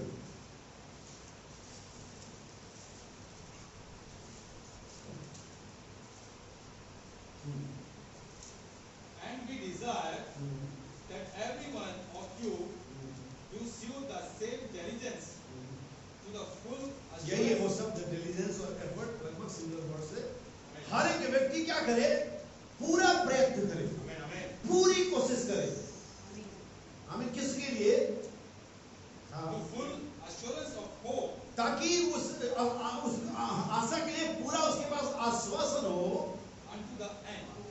अंत तक के लिए। आपको कोशिश करनी है कि आपके पास एक आश्वासन हो। जैसे आप पेमेंट करते हैं तो आपको स्लिप चाहिए। जब भी आप कुछ ऐसा करते हैं जिसके बारे में थोड़ी अनिश्चितता हो सकती है, बाद में परेशानी हो सकती है, तो आप चाहते हैं कि एक आपके पास आश्वासन हो। इसलिए भाई बहनों कहते हैं हमारे पास इंश्योरेंस तो नहीं है, लेकिन हमारे पास एश्योरेंस है। हमारे पास कोई बीमा नहीं कि हमारे पास आश्वासन है। अगर तुमने मेरे लिए कुछ यहाँ पर खो दिया है, अगर तुमने मेरे लिए कुछ त्याग दिया है, अगर तुमने मेरे लिए कुछ लगा दिया है, तो मेरे पास उसे लौटाने का पूरा आश्वासन है। मैं लौटा दूंगा, मैं यहाँ सारी हानि को भर दूंगा। मेरे पास तुम्हारे एक आश्वासन है, लेकिन हमें उस आश्वासन के लिए यत्न करना है। अब कैसे कोई व्यक्ति उद्धार के लिए आश्वासित है और करता वो काम है जो एक उद्धार का व्यक्ति को नहीं करना चाहिए। फिर उसके पास किस प्रकार का आश्वासन है? वो तो किसी झूठी दिलासा में जी रहा है। हमें इसलिए पौलुस कहता है मैं चाहता हूं कि तुम हर एक प्रकार के वो यत्न करो कि तुम्हारे पास उस आशा के लिए आश्वासन हो जो अंत में मिलने वाली है। हालेलुया। मैं कुछ बातें आपके सामने रखना चाहता हूँ, किस प्रकार का यत्न करना चाहिए। मैं एक कैरेक्टर आपके सामने रखता हूँ। मैं जक्कई की बात करूंगा। हमें वो किस प्रकार का व्यक्ति था। वो एक अमीर व्यक्ति था, उसके नीचे बहुत सारे कारिंदे काम करते थे। वो नबी कहता है वो शायद टैक्स कटो का सूट पहनता था, शायद के पास रॉडो की घड़ी रही होगी, शायद के पास अच्छे और कुछ बढ़िया एसेसरीज रही होगी, क्योंकि टैक्स लेने का कलेक्टर था, चीफ था। टैक्स कलेक्टर उनके उनका चीफ था वो। और ये नबी कहता है वो जक्कई के लिए वो आखिरी दिन था जब यीशु यरीहो से होकर के जा रहा था। उसके बाद लास्ट होप थी बचने की, यीशु को मिलने की, यीशु को देखने की। लेकिन देखिए उसके एफर्ट को देखिए मेरे भाई बहन। अगर आप पढ़ेंगे लूक 19 अध्याय, आइए मैं पढ़ता हूं आपके लिए, सुनिए ध्यान से, ज्यादा समय नहीं, 2-4 आयतें हैं। Luke chapter 19। हाँ जी पहले से पढ़िए। यरीहो में प्रवेश करके और ये लास्ट टूर था यीशु मसीह का यरीहो से। और यरीहो एक श्रापित नगर था। हम इस बात को भली बात जानते हैं, हिस्टोरिकल बैकग्राउंड की वजह से भी जानते हैं और बाइबल में जो हवाले उसकी वजह से भी जानते हैं। यरीहो श्रापित नगर था, लेकिन यीशु मसीह का आने का वजूद ही क्या था। अगर वो श्रापित नगरों और देशों और लोगों में से होकर के आता तो हमें जो श्राप में पड़ते हैं आशीष में कैसे बदलता। अगर हम लौदीकिया कलीसिया काल को पढ़ते हैं तो वहाँ पर जितने भी कर्स हैं, जितने भी कमियां हैं, उनको यीशु मसीह ने कन्वर्ट कर दिया उनके लिए, जिन्होंने द्वार को खोल दिया आवाज को सुनकर। जो लौदीकिया कलीसिया काल की कंडीशन जो तुच्छ अभागी नंगी और कंगाल है, वो कन्वर्ट कर देता है उसको, जो द्वार को खोल देते आवाज को सुनकर। फिर वो तुच्छ नहीं होते, वो ब्लेसेड हो जाते हैं। फिर वो प्रिविलेज में आ जाते हैं ना कि वो अभागे रहते हैं। फिर वो जो निर्धन है वो धनी हो जाते हैं। मतलब वे जो आवाज को सुनकर के बंद रखते हैं वो वैसे ही सा कि उसमें लिखा हुआ है, लेकिन जो आवाज को सुनकर के द्वार को खोल देते हैं, परमेश्वर को कन्वर्ट कर देता है। हमारा परमेश्वर है ही परमेश्वर कन्वर्सन का। रूपांतरण की सामर्थ उसके वचन में पाई जाती है। उसने बस एक बार शायद उस 6 मटकों पर फूंका और पानी विदिन अ सेकंड दाखरस बन गया। अगर वो पानी को दाखरस में कन्वर्ट कर सकता है, अगर वो लाठी को सांप में और सांप को लाठी में कन्वर्ट कर सकता है, तो हमारे श्राप को आशीष में, जीवन में, बीमारी को चलाई में क्यों नहीं कन्वर्ट कर सकता है। तो आज भी इसमें सामर्थ्य है वैसा करने में, अगर हम द्वार को खोल दें आवाज को सुनकर। आमीन। आप समझ पाए? सुनिए, वह यरीहो में प्रवेश करके जा रहा था। जी हाँ। और देखो, हाँ, जक्कई नाम एक मनुष्य था जो चुंगी लेने वालों का सरदार। अब ये कोई पैराबल नहीं है, कोई दृष्टांत नहीं है, यहाँ पर नाम मेंशन किया गया है। इतिहास में व्यक्ति होता था, बाइबल ने इसकी वाइफ का नाम भी बताया। सुनिए, जक्कई नाम का एक मनुष्य था। जी हाँ। जो चुंगी लेने वालों का सरदार और धनी था। जी हाँ, धन। अब इसको मेंशन किया गया, स्पेशली धनी था। लाजर को मेंशन किया गया, उसका भी नाम है कि गरीब था, निर्धन था। तो यहाँ पर कोई वजह है इस बात को मेंशन करने के लिए कि धनी था। आप अमीर हो, आप गरीब हो, फर्क नहीं पड़ता, आपको एफर्ट लगाना पड़ेगा। परमेश्वर के पास कोई भी यूं ही नहीं आएगा। मैं अमीर हूं, मुझे क्या करना पड़ रहा है, मैं बहुत बड़ा, मुझे क्या। अरे तुम कुछ भी हो, परमेश्वर यूं ही नहीं मिलेगा। परमेश्वर के पास जाने के लिए तुम्हें कोशिश करनी पड़ेगी।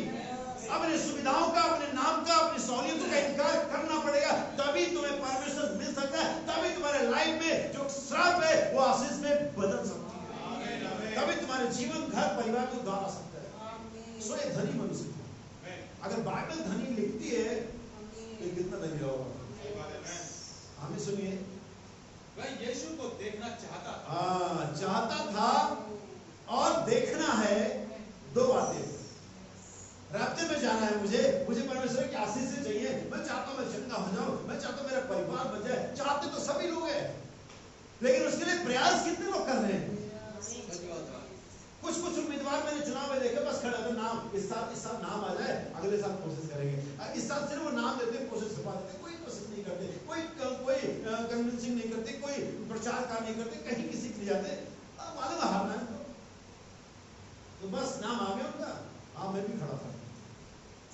और ऐसे बहुत सारे बिलीवर रहते में जाने के लिए खड़े हैं। जी अपना जिंदगी रहे, बोल अपनी तरीके से रहे, पहन अपने तरीके से रहे, जी अपने तरीके से रहे, खा अपने तरीके से रहे, चल अपने तरीके से रहे। रास्ते में जाने के लिए खड़े, जी हमें भी जाना, हम भी जा रहे, हम भी रास्ते में जाएंगे।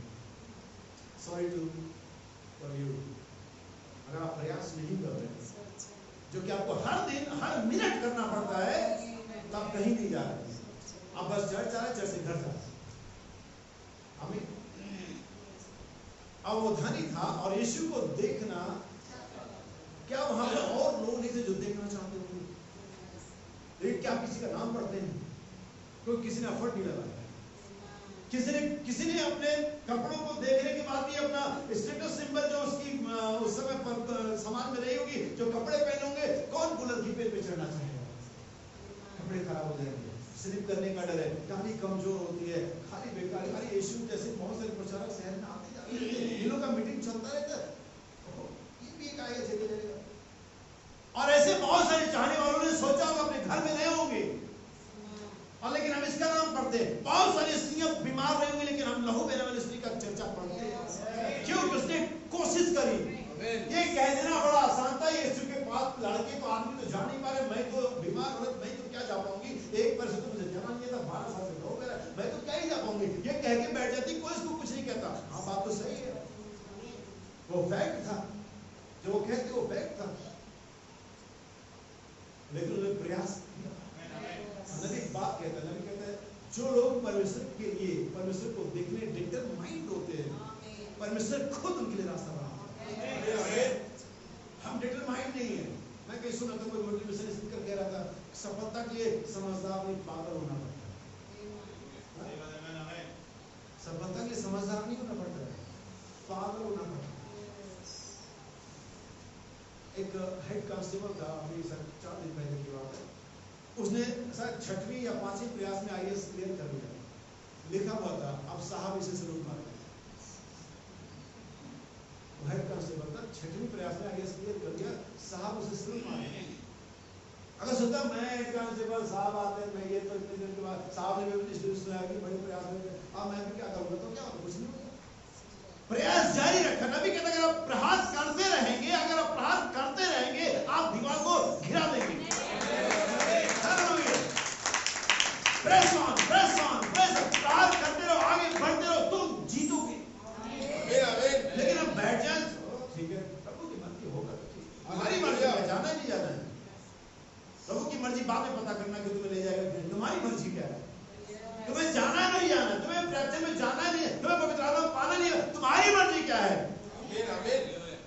मेरी मर्जी तो पाना है, चाहे इसके लिए कुछ भी करना पड़े।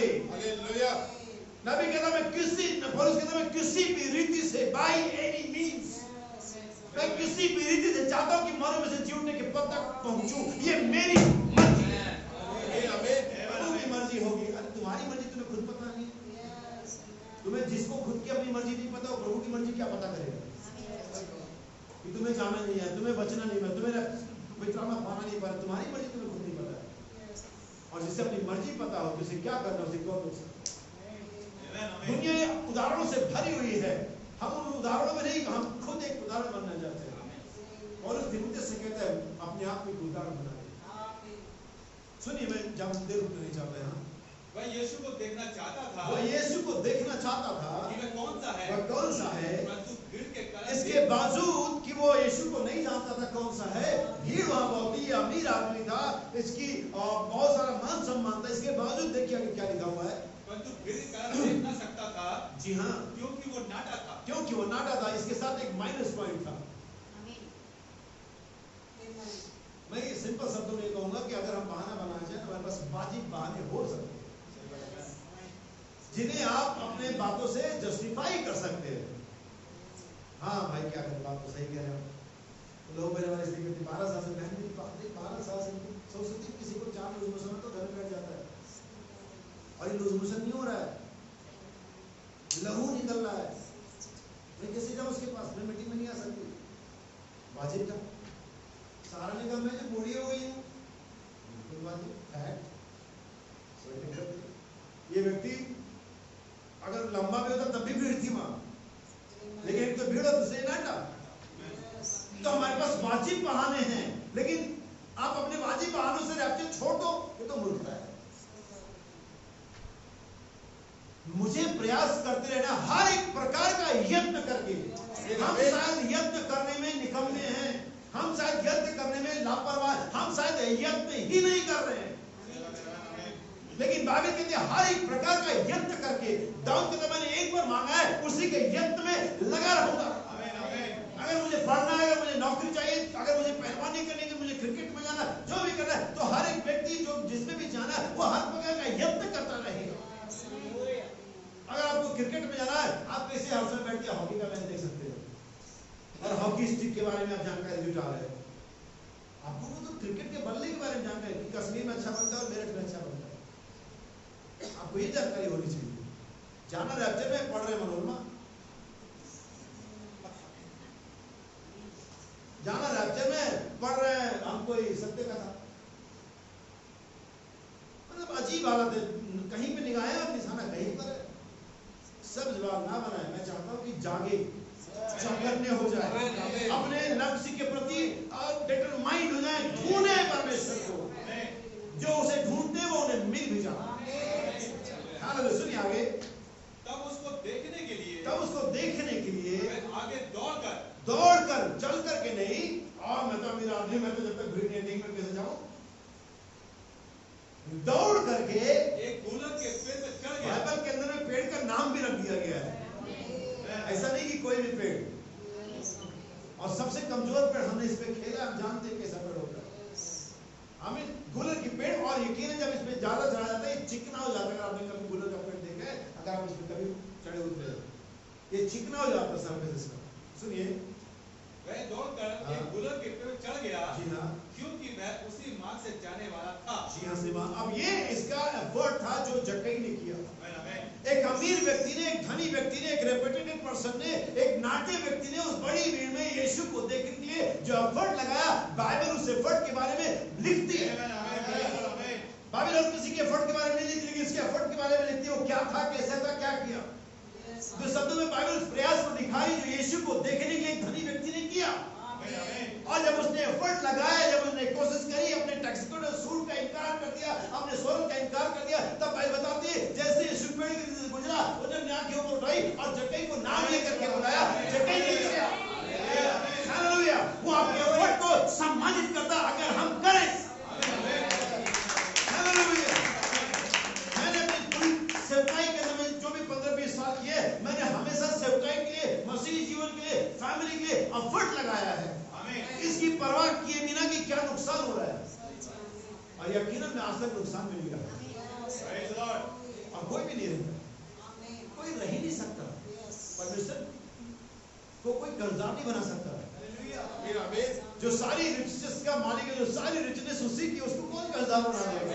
आप करके तो देखो उसके लिए, आपके एजुकेशन क्या, आपकी वेल्थ क्या, आपकी हेल्थ क्या, आपकी मेंटल स्टेटस क्या, हर एक चीज को रिकवर करने में परमेश्वर सामर्थ्य है, लेकिन हम एफर्ट नहीं लगा। और हम वैसे की वैसे ही हम 25 साल पीछे थे। अपने लाइफ में झांके अपने आप से पूछिए, अपने मसीह में क्या ग्रो किया। मैं भी, हमारी नौकरी सरकारी होगी, मैं भी, हमारे पास 4 पहिए की गाड़ी होगी, मैं भी, हमारे पास कई सारी बिल्डिंगों का मकान होगा, मैं भी, हमने कई जगह का ग्रोथ किया, लेकिन अपने आप से पूछिए अपने मसीह में क्या ग्रोथ किया। आपने मिनिस्ट्री में क्या ग्रोथ किया, आपने इंसान सदगुणों में क्या ग्रोथ किया, आपने मसीह के कार्य में क्या ग्रोथ किया। आप पाएंगे आपने ग्रोथ तो नहीं किया, शायद आप माइनस में चले गए। अगर किया तो अच्छी बात।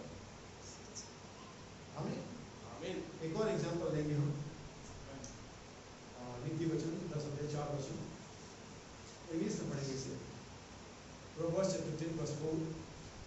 हमारे पास बहुत समय है। Proverbs chapter 10 verse 4।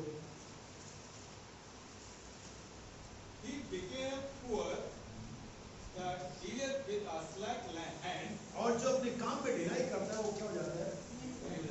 अब मैं यहाँ पर मसीह के कामों के बारे में बात कर रहा हूँ, आपके स्पिरिचुअल ग्रोथ के बारे में, काम के बारे में बात कर रहा हूँ। और क्या हम इससे प्रत्येक ऐसा अनुभव नहीं करते कि हमें इसमें बहुत ढिलाई पड़ती है? और यही वजह कि मसीह में आज निर्धन है। हमारे पास कोई मिनिस्ट्री नहीं, हमारे पास कोई रेपुटेशन नहीं, हमारे पास कोई गिफ्ट नहीं, हमारे पास कोई परमेश्वर का वरदान नहीं है। हम गरीब हैं। In Christ, in our spiritual position, आप खुदा को क्या दिखाओगे? अपना माल, अपना गाड़ी, अपना बंगला, अपनी सैलरी, अपना बैंक अकाउंट, वो इसमें इंटरेस्टेड नहीं है। बाइबल कहती है घटती ना पूरब जाती ना पश्चिम जाती, परमेश्वर किसी को उठाता है, किसी को बढ़ाता है। आप परमेश्वर के सामने अपनी स्पिरिचुअल स्टेटमेंट, अपनी फाइल क्या पेश करोगे? ये मेरा ये सीट है मेरी प्रभु। मैं जब शुरू में आया तो मैं इतना महान था, मैं इतना एक्साइटेड था, मैं इतनी बेदारी में था, मैं इतना गाता था, मैं इतना उछलता था, मैं इतनी मीटिंग है। अभी प्रभु मेरी बैलेंस शीट खराब हो रही है, लेकिन मेरी दूसरी वाली सीट प्रभु बहुत भरी हुई है। प्रभु ने कहा वो सीट तू अपने सीए को दिखाना, ये वाली मुझे दिखाना।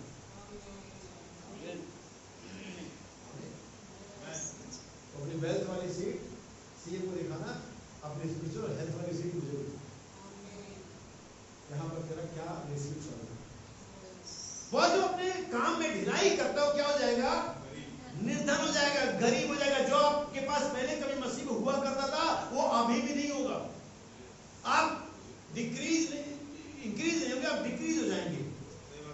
आप ऊपर की तरफ नहीं, नीचे। जो अपने काम में ढिलाई बरतता है, जो परमेश्वर के कामों के लिए, परमेश्वर के वचन के लिए, प्रार्थनाओं के लिए, मीटिंग्स के लिए, फेलोशिप के लिए, हर एक स्पिरिचुअल वर्क के लिए जो ढीला पड़ता है वो निर्धन हो जाएगा। आमीन आमीन। आपको लगता है बाइबल दुनिया के लिए, दुनियावी बातों के लिए लिखी गई है? सिर्फ एग्जांपल दिया गया उससे। हम सुनिए आगे। But the hand of the diligent, और वो हाथ जिसमें प्रयास करने का डिलीजेंस रहती है, यत्न के से आगे बढ़ता रहता है। आपको एक बता, लोग कहते हैं अरे क्या पहाड़ तोड़ दिया तुमने? आप लोगों ने दशरथ माझी का नाम सुना है? तोड़ दिया उसने, अलग को तोड़ दिया उसने, पिक्चरें बन गई, सेलिब्रिटी है वो। जब पहले दिन अपनी छड़ियां थोड़ी लेके गया तो बहुत सारे लोग समझदार लोग इकट्ठे हो गए, तो मैं कुछ नहीं हुआ था, पागल हो गया, ये पहाड़ तोड़ेंगे, ये अकेले रास्ता बनाएंगे। हमने कहा तुम हंसो। दूसरे दिन भी टाइम पर पहुंचा, छेनिया तोड़ी साहब, फिर वही ग्रुप आ गया। और ऐसा मुझे लगता है कि मुश्किल से हफ्ता 10 दिन चला होगा, फिर लोगों ने ध्यान देना बंद कर दिया। अरे तो पागल है, सरफिरा है, डिटरमाइंड लोग होते हैं ऐसे, जिन्हें दुनिया सरफिरा कहती है। लेकिन ये वो लोग होते हैं जो कुछ कर जाते हैं, ये वो लोग होते हैं जो उनके माउथ को शट कर देते हैं, जो बताते हैं तुम बोलते रहो क्योंकि तुम्हारा काम सिर्फ बोलना है। यीशु मसीह और शास्त्री फरीसी में पंजाब में बातें कर रहे थे। यीशु मसीह बोलता था तो फरीसी शास्त्री बोलते थे, यीशु मसीह फिर पहुंच बैक करता था, फिर वो बोलते थे। और एक क्रम 3.5 साल तक चलता रहा। और मालूम एक दिन क्या हुआ? यीशु मसीह को मार दिया गया। मालूम एक दिन क्या हुआ? 3 दिन बीत गए। मालूम एक दिन क्या हुआ? यीशु मसीह जी उठा। मालूम क्या हुआ? वो अभी भी बातें कर रहे हैं।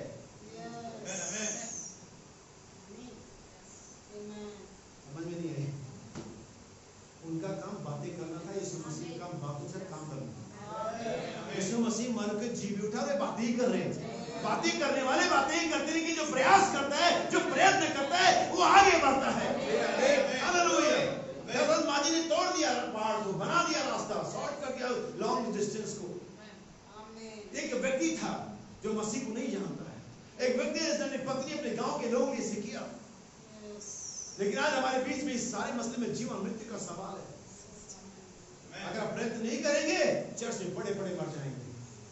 क्या होगा? आपके पास कोई बीमार हो, आपकी पत्नी, आपके पति, आपके बच्चे बीमार हो जाए, एक्सीडेंट हो जाए, और आप पड़े रहेंगे। अगर कोई परमेश्वर किसी को भेजेगा तो हम अस्पताल चले जाएंगे। ना तो आप कॉल करेंगे, ना तो आप किसी को बुलाएंगे, ना उठेंगे। प्रभु अगर करेगा तो प्रभुता मुद्रा हो, तब नजर में चले ही जाएंगे। आप एक्सीडेंट के टाइम ऐसा करेंगे? क्यों? उस समय खुदा में भरोसा क्यों नहीं करें? खुदा भेजेगा, किसी को जरूर भेजता है।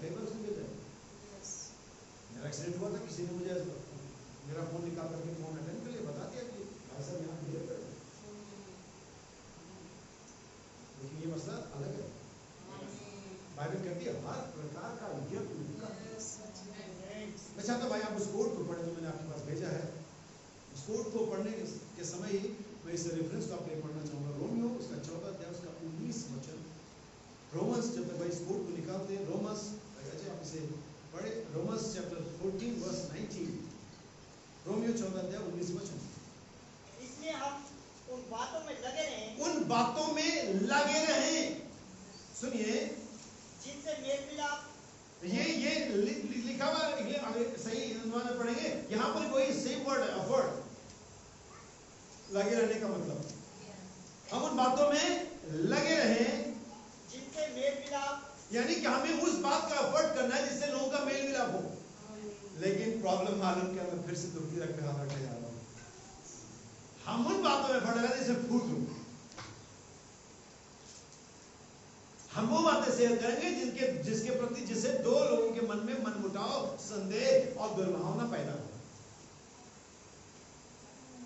मेरा प्रयास रहता है जब कभी किसी से होता और उसको मुझे मालूम है कि इस भाई का फलाना भाई का थोड़ा सा ऐसे रहता है, समझदारी आपस में समझने सही है। अरे वो तो आपके लिए कह रहे थे अच्छे भाई, आज झूठ ही सही,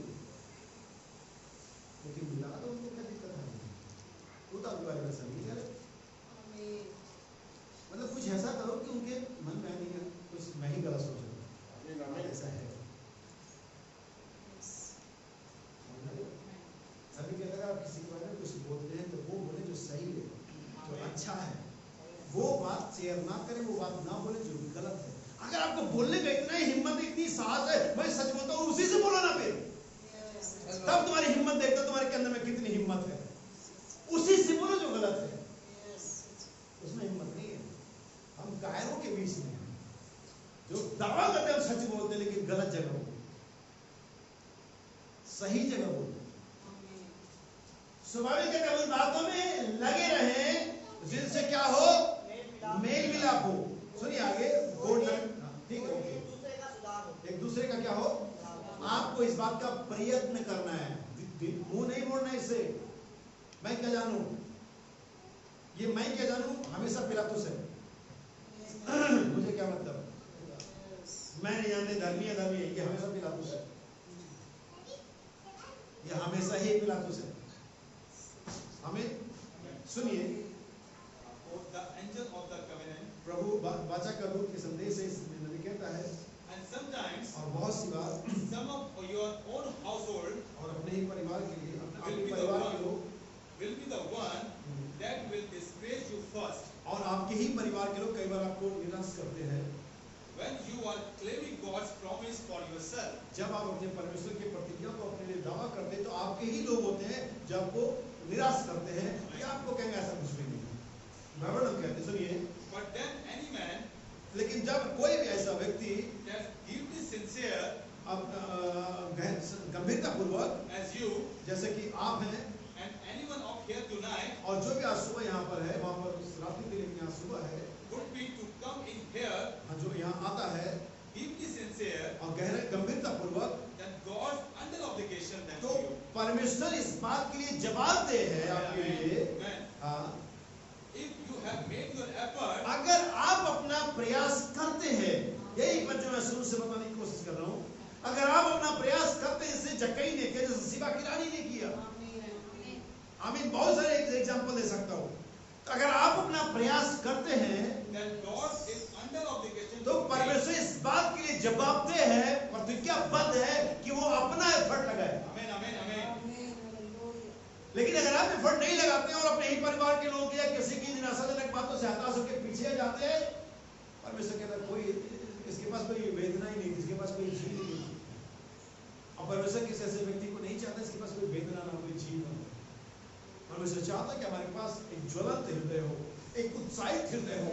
आप टेररिस्टों के बारे में पढ़ते हैं और सोचते हो बम मार के पूछे, वे बड़े ज्वलंत होते हैं, उनको ऐसे स्पीच दिए जाते हैं कि अपने आप को सुसाइड कर लेते हैं। और मैं कभी कभी सोचता हूँ कि मैं उन सारे लीडर से, उन मौलानाओं से मुझे सीखना चाहिए कि मैं इस प्रकार का स्पीच दे सकूं, लोग टाइम से और प्रॉपर चर्च आ सके। और वो पता नहीं कैसे देते हैं कि जवान लड़के मर जाते हैं। हमारी स्पीच उनकी स्पीच में कितना फर्क है। हम इतना भी स्पीच नहीं देते कि लोगों को समय से प्रॉपर तरीके से चर्च आ सके। सुनिए next word, next code. the queen of Sheba. दक्षिण की रानी संदेश में, So she came across the desert, और वो सारे रेगिस्तान को उसने पार किया, and as she got closer, और जैसे वो नजदीक पहुंचने लगी, her anticipation began to rise. उसकी जो अपेक्षा और बढ़ती चली गई। Then devil came and said, और तब शैतान उसके पास आया और उससे कहा, now what if अगर ये ऐसा हो, it is not so? अगर जो तू सोच रही है वैसा वहां ना मिले तुझे, ऐसा ना हो, Well, she said, तब उसने कहा, I have at least made an effort. तो मैं कम से कम एक मैंने प्रयास तो किया। Amen, amen. बहुत से लोग कहते हैं, अरे जो तुम लोग ये माइंड वॉश करे, रैप्चर करे हो, बहुत सारे स्कॉलर, बहुत सारे मोटिवेशन स्पीकर, बहुत सारे बड़े बड़े विद्वान कहते हैं ये धर्म के नाम पर लोगों को बेवकूफ बनाते हैं। ओके, तुम भी तो पढ़ाई के नाम पर बना रहे हो, तुम भी तो वही करो, तुम भी तो पैसे कमा रहे हो, सेम वर्क आप कर रहे हो, आपका सब्जेक्ट अलग है। अगर ये ना हो, ओके, हमारे दिल में एक सेटिस्फेक्शन है, हमने कोशिश की। Amen, amen, amen. नबी कहता अगर वो जब नजदीक पहुंची उसके मन में और उत्तेजना बढ़ने लगी और तब नजदीक पहुंची तो शैतान ने आकर उसके मन में कहा, उससे कहा अगर जो तू सोच रही वैसा ना मिला तो, उन्होंने कहा हाँ अगर ऐसा ना मिला तो कोई बात नहीं, कम से कम मैंने कोशिश तो की। सुनिए आगे, If I don't see one thing, अगर मैं एक भी बात वहां नहीं देखती, then I will make this to my God. तब मैं इसे अपने परमेश्वर के लिए करूंगी। Amen. सुनिए, That I made an effort. मैंने प्रयास किया, But if she come and the gift is true और जब वो आई तो उसने देखा कि वो वरदान सही है and really of God, और वास्तव में परमेश्वर वहां पर है, and God obligated to prove it. और परमेश्वर इस बात के जवाब दे कि प्रमाणित करे, So she entered the court of Solomon, और उस सुलेमान की वहां पर दायरे में वहां चली गई उसके प्रांगण में, and she went up. और उसने वही किया तो जी हाँ, Now look, she never come just for one night. और नबी कहता है सिर्फ एक रात के लिए नहीं आई थी, She come to stay और वहां रुकने के लिए आई थी, the whole meeting through. सारी सभाओं के लिए, She was going to see it through. और वो इन सारे सभा में से होकर के देखना चाहती थी। She was going to stay until she was convinced. जब तक वो कन्विंस नहीं हुई तब तक उसे वहां रुकना था। Amen, और amen. नबी कहता आप प्रयास करें, हर प्रकार का यत्न करें, जब तक कि आप प्रतिज्ञाओं को अपनी गोद में नहीं पा लेते। आपको इसे एक रात एक मिट्टी के लिए नहीं करना है। और मैं आज बड़े मन से गया था, मैंने बहुत दुआ करी थी, मैं आज उपवास के साथ गया था और मैं सोच रहा था मिलेगा, लेकिन आज नहीं मिला। Next day, next Sunday, to be continue, और इसे तब तक करिए जैसा कि सिवा रहने का, जब तक कि उसने ये पा नहीं लिया ये बात सही है। एक और एग्जांपल दूंगा आपको और इसे पढ़ेंगे लूका के सुसमाचार के 15वें अध्याय की 8 वचन से। अब थकना नहीं, अगर आप प्रयास के अंदर में इस बात के साथ बैठते तो ये प्रयास से आप थकेंगे नहीं, आप प्रयत्न करेंगे। क्या हो गया आपके शहर में कर्फ्यू लग गया, जैसे कुछ दिनों में कोविड-19 के टाइम लगा था, आप कुछ समय में दुकानें खोलती थी, आप जरूरी सामान खरीद सकते थे, आप धूप का परवाह करते थे क्या? आपको राशन चाहिए, आपको बच्चे के लिए दूध चाहिए, आपको मेडिसिन चाहिए, अगर वहां पर किलोमीटर की लाइन है हमें लगनी पड़ेगी क्योंकि हमें चाहिए। अगर आपको जीवन चाहिए आपको समय देना पड़ेगा, प्रयास करना पड़ेगा, एफर्ट लगाने पड़ेंगे, कुछ चीजों का सैक्रिफाइस करना पड़ेगा। हालेलुया। सुनिए यहाँ पर क्या लिखा हुआ है, या कौन ऐसी स्त्री होगी हाँ जी, जिसके पास 10 सिक्के हों और उनमें से एक खो जाए। देखिए यहाँ पर एक स्त्री है जिसके बारे में लूका के सुसमाचार के 15वें अध्याय के 8वें वचन बताया जा रहा है। यहाँ पर भी प्रयास है एक स्त्री का उसके आने वाले हस्बैंड के लिए, अन्यथा ये स्त्री मार दी जाएगी, अन्यथा स्त्री को छोड़ दिया जाएगा, अन्यथा इस स्त्री पर बहुत सारे ऐसे इल्जाम लग सकते हैं जो वास्तविकता में इसने किए नहीं। आपका एक प्रयास, एक आलसीपना आपको गलत इल्जाम में फंसा सकता है। आप कहेंगे प्रभु मेरा हृदय जानता है, लेकिन वो कहेगा मैं सिक्का देखूंगा।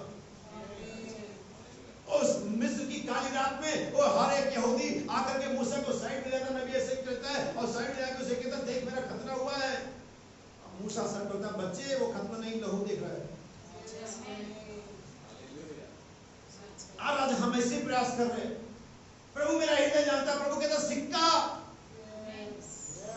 प्रभु देखो मैं बपतिस्मा हूं, मेरे पास बैप्टिज्म सर्टिफिकेट है। अरे बच्चे मैं बपतिज्म सर्टिफिकेट नहीं, मैं पवित्र आत्मा देखने आया हूं। तो पागलपन की बातें क्यों कर रहे हो मुझसे? देख मेरा खतना हुआ है। सो यहाँ पर स्त्री है और जानते हैं नबी कहते हैं इसने में विचार नहीं किया था, वास्तव में इसका सिक्का लापरवाही से गुम हो गया था। और तब आपकी हृदय की सच्चाई भी आपको नहीं बचा पाएगी अगर परमेश्वर की डिमांड की वस्तु आपके ऊपर नहीं मिली।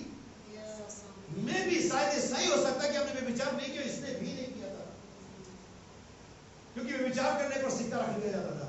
अगर इसका सिक्का रख दिया जाता, ये ढूंढती नहीं, इसको मालूम होता सिक्का तो याचा के पास कब्जे में है, लेकिन ये ढूंढ रही थी। ये बात साफ करता है व्यभिचारिणी नहीं थी। अब आप ये मत कहना मैं ईमानदार हूं, मुझे आपकी ईमानदारी में कोई शक नहीं है। मैं आप पर किसी पर कोई बेईमान होने का, व्यभिचारी होने का दोष नहीं लगाता, ना ही जो सुन नहीं इन पर लगाता हूं। आप इस स्त्री की तरह ईमानदार हो सकते, लेकिन क्या आप परमेश्वर की डिमांड को पूरा कर रहे हैं? क्या आपके पास निश्चित चरित्र हैं जो परमेश्वर के मसीह के आगमन पर होने चाहिए? क्योंकि ये जो 7 गुण है, ये उसके आगमन के समय आपको प्रिपेयर करते, तो तुम्हें हमारे प्रभु मसीह को पहचानने में निकम्मे और निष्फल ना होने देंगे। इट मींस ये 7 सद्गुण यीशु मसीह के आगमन के साथ जुड़े हुए हैं। हालेलुया। इसलिए हम गर्जनाओं के बारे में प्रचार करते हैं कि 7 गर्जनाएं यीशु मसीह का आगमन है। प्रकाशित 10:1 यीशु मसीह का आगमन है। प्रकाशित 10:7 यीशु मसीह का आगमन है। प्रकाशित 1:1 यीशु मसीह है और वो सब गर्जनाएं हैं। आमीन। बाइबल कहते हैं बहुत सिपाहियों का शब्द आप पढ़ते से, बहुत सिपाहियों का शब्द। अभी बरसात आई नहीं, लेकिन आने वाले कुछ दिनों में आ जाएगी। जब कभी बारिश तेज हो तो आपस में यहाँ खड़े होकर के आपस में बात करके दिखाना मुझे, और एक दूसरे को सुन करके दिखाना। जब कभी तेज बारिश हो रही हो, आपको सुनाई आती बात? कुछ आता है क्या सुनाई? पानियों का शब्द है ना, तो पानियों का शब्द सुनाई आएगा। लेकिन आज कलीसिया पानियों का शब्द नहीं सुन रही है, क्योंकि शायद कलीसिया उस बारिश में जो पानियों का शब्द से हो रहा नहीं खड़ी है, वो तो कहीं बाहर खड़ी है। और अब दुनिया के शब्द को, दुनिया की आवाज को, मेडिकल की आवाज को, राजनीति की आवाज को, फैशन की आवाज को, टेलीविजन की आवाज को सुन रही है। लेकिन अगर कलीसिया पानियों की आवाज को सुनेगी तो किसी और आवाज को नहीं सुनेगी। और बहुत सी पानियों का शब्द उन 7 कलीसिया कार्य पाए जा रहे हैं, सुसमाचार सेवकों का शब्द है। समझ पाए? हालेलुया। सो यहाँ पर स्त्री है जिसका पति आने वाला है। इसके 10 चांदी के सिक्के यहाँ पे बेंच पे लगे होने चाहिए, लेकिन एक बाइबल कहती है खो गया है। बाइबल कहती है इसने डिलिजेंटली, यत्न के साथ उसे ढूंढा। कब तक? जब तक, कब तक ढूंढा इसने? उसको तब तक ढूंढो जब तक वो तुम्हें मैंने 2 दिन ढूंढा प्रभु, लेकिन नहीं मिला मुझे। बाइबल प्रभु को ढूंढने की बात की, उसे तब तक ढूंढ जब तक वो। मैंने 2 दिन ढूंढा, मैंने 10 साल ढूंढा, मैंने 25 साल ढूंढा, मैंने 40 साल ढूंढा, नूह ने 120 साल ढूंढा, अब्राहम ने 25 साल ढूंढा, और राजाओं ने, नबियों ने कई सालों तक ढूंढा, लेकिन फाइनली वो उन्हें मिल गया। आपको मिला क्या? उसने बाइबल कहती ढूंढा उसे। हम तो कहीं चलो प्रभु तो कोई बात नहीं, 10 में से एक ही तो खोया है। प्रॉब्लम वो नहीं है जो आपके पास है, उससे फर्क नहीं पड़ेगा जो आपके पास है, वो आपको परेशानी में डालेगा जो आपके पास नहीं है। मैं चर्च जाता था, ये परेशानी नहीं है। मैं दशवां देता था, ये परेशानी नहीं है। मैं सारी धार्मिकता, ये परेशानी। आप जो नहीं कर रहे हो वो है परेशानी। और हमारी प्रॉब्लम है, हम जो है उस पर गदगद है, उस पर सेटिस्फाई है। परमेश्वर की प्रॉब्लम ये है, वो जो नहीं है, वो भरे हुए को नहीं ढूंढ रहा है, वो खाली को ढूंढ रहा है। वो जुड़े हुए को नहीं ढूंढ रहा, वो टूटे हुए को ढूंढ रहा है। वो जो 99 है उन्हें नहीं ढूंढ रहा है, वो जो एक नहीं है उसे ढूंढ रहा है। वो जो नहीं है, वो जो कमी है, वो चाहिए परमेश्वर।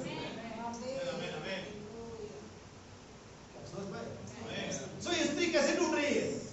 डिलिजेंटली, यत्न से झाड़ू ले रही है, चिराग ले रही है, हर एक कोने में जा रही है। नबी उसके दूसरा आगमन में कहता है आप धूल को उड़ता हुआ देख सकते हैं। पूरी सफाई हो रही घर में, और इसकी वजह से पूरा घर भी साफ हो गया। वे सारी किताबें मिल गई जो कभी खो गई थी, पासबुक वगैरह।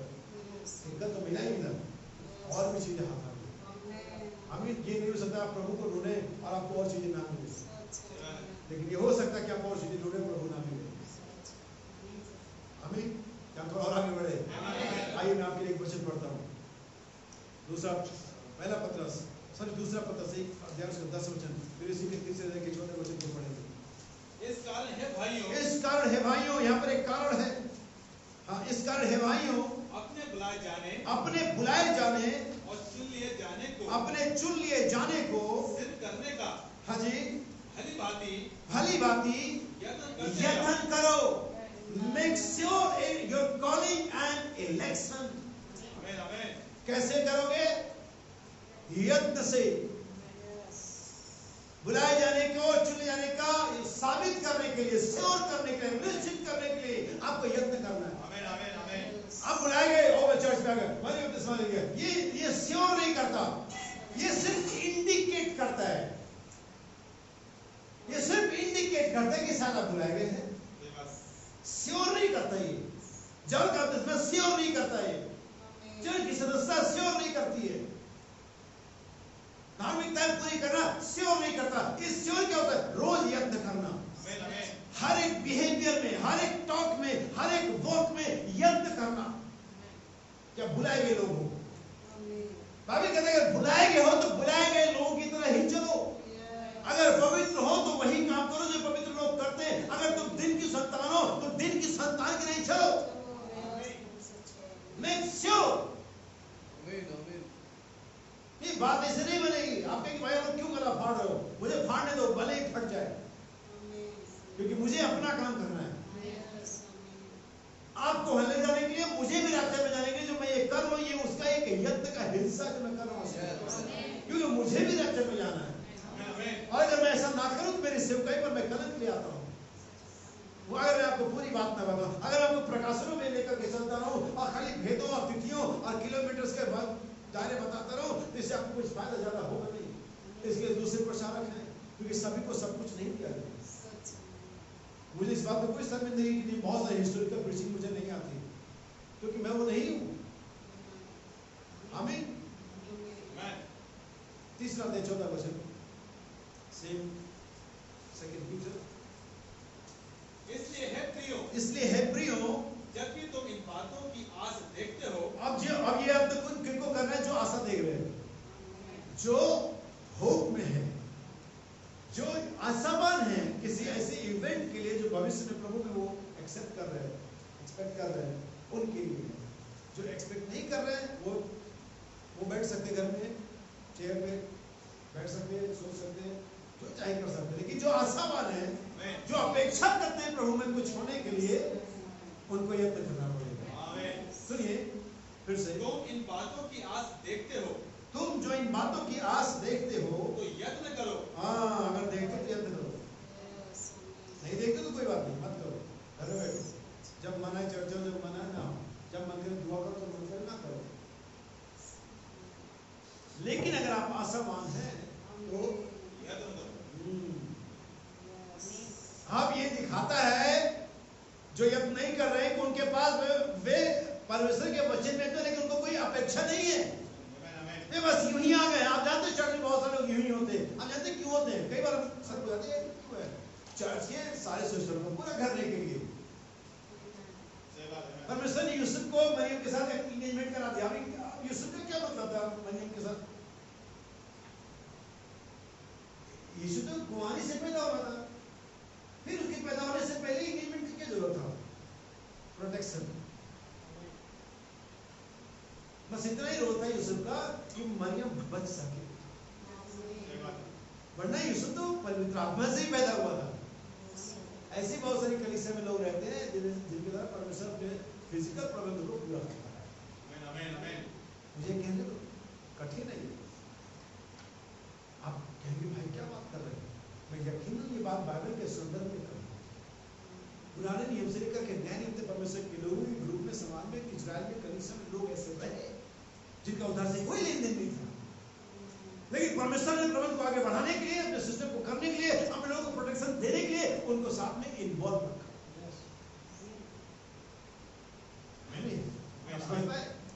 आइए इसका पहला अध्याय 10 वचन पढ़े। मेरे ख्याल से ये पहला ही पीटर है या दूसरा पीटर? देखिए दोनों देखिए। पहला पत्र इस कारण हे भाइयों, कौन सा है? दूसरा पहला, हाँ दूसरा पत्र पहला अध्याय 10 वचन। अब देखिए जहां पर पीछे हमने रेफरेंस पढ़ा, ये पत्रस की दूसरे पत्र से और चौथी बार है जहां पर एक कारण लगाता प्रयत्न करने से पहले। वो प्रयत्न करना एक कारण के कारण है। कब समझ बात है? जो मैं बोल रहा शब्दावली समझ रहे हैं? बाइबल की शब्दावली समझ रहे हैं? जो ये प्रयत्न करना है किसी कारण के कारण है, अनलेस नहीं है, इन वेन नहीं है, व्यर्थ नहीं है। इस कारण, कोई कारण है प्रयत्न करने के लिए।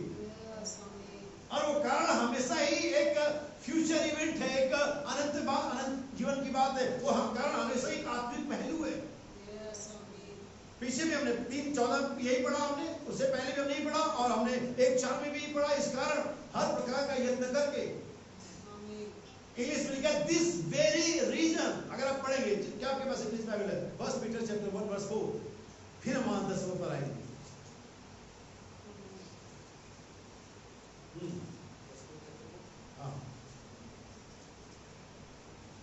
To an inheritance incorruptible and undefiled, and that fadeth not away, reserved in heaven for you. पहला पत्रस, सॉरी दूसरा पत्रस। Every bite are given unto us exceeding great and precious promises, that by these ye might be partakers of the divine nature, having escaped the corruption that is in the world through lust. And beside this, giving all diligence. और इस कारण, इसी NKJV में लिखा है but this very reason, इस कारण हर प्रकार का यत्न करके, with all diligence, ALL all, जो भी यत्न उसमें कर सकते हो तुम करना चाहिए, करना पड़े, हर प्रकार का यत्न करके। आइए हम 10वीं आयत पर वापस आ जाए। इसका हे भाइयों, अपने बुलाए जाने और चुन लिए जाने को सिद्ध करने का भली भांति यत्न करते रहो।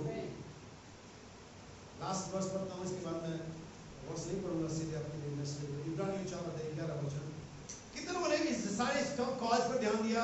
कहीं वो यत्न सिद्धता के लिए है, कहीं वो यत्न पवित्रता के लिए है, कहीं वो यत्न आपसी मेल मिलाप के लिए है, कहीं वो यत्न पवित्रता के लिए, कहीं अब जो पढ़ने जा रहा हूँ वो विश्राम के लिए। अब इन सारी चीजों में, चाहे पवित्रता की बात हो, चाहे सिद्धता की बात हो, चाहे एकता की बात हो, और चाहे मसीह के गिरल होने की बात हो, ये सब के पीछे एक यत्न करना पड़ता है। Hebrew chapter 4 verse 11। और लास्ट एक और पढ़ेंगे, 2 तिमोथी 2:15 वचन। सो हम उस विश्राम में प्रवेश करने का, इस विश्राम में प्रवेश करने का प्रयत्न करें। क्या करें? अगर आप पीछे जाकर के इस पूरे चैप्टर को पढ़ेंगे तो इजराइल लोग नाश हो गए थे क्योंकि उन्होंने परमेश्वर के वचन पर विश्वास नहीं किया। इस कारण वो क्रोध में आकर के शपथ खाता है, ये मेरे विश्राम में प्रवेश, क्योंकि उन्होंने प्रयत्न नहीं किया बल्कि उल्टा परमेश्वर के खिलाफ बातें करी। इसलिए पौलुस यहाँ इब्रानियों की पत्री 4:11 वचन में कहता है, इसलिए हर एक प्रकार का यत्न करके उस विश्राम में प्रवेश करने का क्या करो? प्रयत्न करो। यानी विश्राम प्रवेश करने के लिए आपको कुछ प्रयत्न करना पड़ेगा। 2 Timothy chapter 2 verse 15, 2 तिमुथियुस 2:15 वचन। अपने आप को परमेश्वर का ग्रहण योग्य और ऐसा काम करने वाला ठहराने का प्रयत्न करो। परमेश्वर का जन होने के लिए आपको प्रयत्न करना पड़ेगा, परमेश्वर में सिद्ध होने के लिए आपको प्रयत्न करना पड़ेगा, मेल की एकता के लिए आपको प्रयत्न करना पड़ेगा, परमेश्वर के विश्राम में प्रवेश करने के लिए आपको प्रयत्न करना पड़ेगा। हर एक जगह बाइबल कहती है जहां पर ये आपने पढ़ा उसके लिए एक प्रयत्न है। आमीन आमीन। ये यूं ही प्लेट में सजा कर मिलने वाला गिफ्ट नहीं है। कुछ तो लड़ाई आपको लड़नी पड़ेगी। यहोशू, मैंने सारा देश तुझे दिया है, जाकर के ले कब्जा कर। नबी कहता हर एक इंच के लिए उनको प्रयत्न करना था, फाइट करनी थी, लड़ना था उनको। है आपका ही, लेकिन परमेश्वर डरपोक साबित करके नहीं देना चाहता आपको। दे आपको वैसे भी देता, लेकिन वो ये भी साबित करना चाहता है कि आप एक योद्धा है। प्रयत्न करना क्या होता है? प्रयत्न करना, मैं आपको एक स्टोरी सुनाऊंगा, उसके द्वारा मैं साफ करूंगा कि प्रयत्न करना क्या होता है। उस एकता के लिए, उस सिद्धता के लिए, उस विश्राम के लिए, उस परमेश्वर का जन होने के लिए प्रयत्न करना होता है। मैंने सिलसिला लिखा है, उस आत्मा की एकता के लिए, सिद्धता के लिए, उस चुनाव के लिए सब लिखा है कि अपने बुलाए जाने को सिद्ध करो। आपको प्रयत्न करना है। विवाह के वस्त्र के लिए क्या करना आपको? चौकसी कर अपने वस्त्र की। हम तो सो रहे हैं, चौकसी कौन करेगा? अभी प्रयत्न करना। बाइबल में स्टोरी सुनाते हैं। बाइबल में कहते एक फार्म हाउस में, एक रेंज के अंदर में बहुत सारी, आप जानते हो इस स्टोरी को, बहुत सारी कजन बहनें रहती थी और वहाँ पर एक जो लड़की थी वो थोड़ी गरीब थी, उसके कपड़े मैंने कुछ फटे पुराने थे, और वो भी उन्हीं सारी अपनी कजन बहनों से जो अमीर थी, जो पढ़ी लिखी थी, जो मॉडल थी, जो फैशनेबल थी, जो सेक्स क्वीन थी, नबी कहता है उनके सामने थी। और वो लड़कियां हमेशा उस गरीब लड़की को जो अनपढ़ थी, जिसके पास थोड़े अच्छे कपड़े नहीं थे, हमेशा तंज कसती थी उसको। और तब एक दिन उनको ये मैसेज मिला कि रेंज के मालिक का लड़का इधर विजिट कर रहा है, वो थोड़ा समय यहाँ पर बिताएगा। अब तक उन सारी लड़की ने अपने आप को क्या किया, तैयार करना शुरू कर दिया। वो तो कोई तो हफ्ते भर के लिए ब्यूटी पार्लर में चली गई, किसी ने अमेज़न से अच्छे डिजाइन और फैशनेबल कपड़े ऑर्डर कर दिए। और आप जानते हैं हर एक व्यक्ति अपनी तरह से अपने आप को क्या करने लगा, ताकि वो अपने आप को दिखाए उस रेंज के मालिक के लड़के की कितनी खूबसूरत है, वो कितनी कैसी दिखती है, ताकि वो रेंज का मालिक का लड़का उनके साथ विवाह कर सके।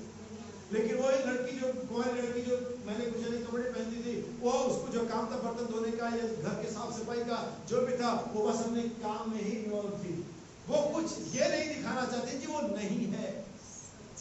और नबी कहता है जब भी कोई व्यक्ति अपने आप को ऐसा पेश करता है जो वो नहीं है, वो अपने आप को ढोंगी बना लेता है। आप जो है आप वही है। आमीन।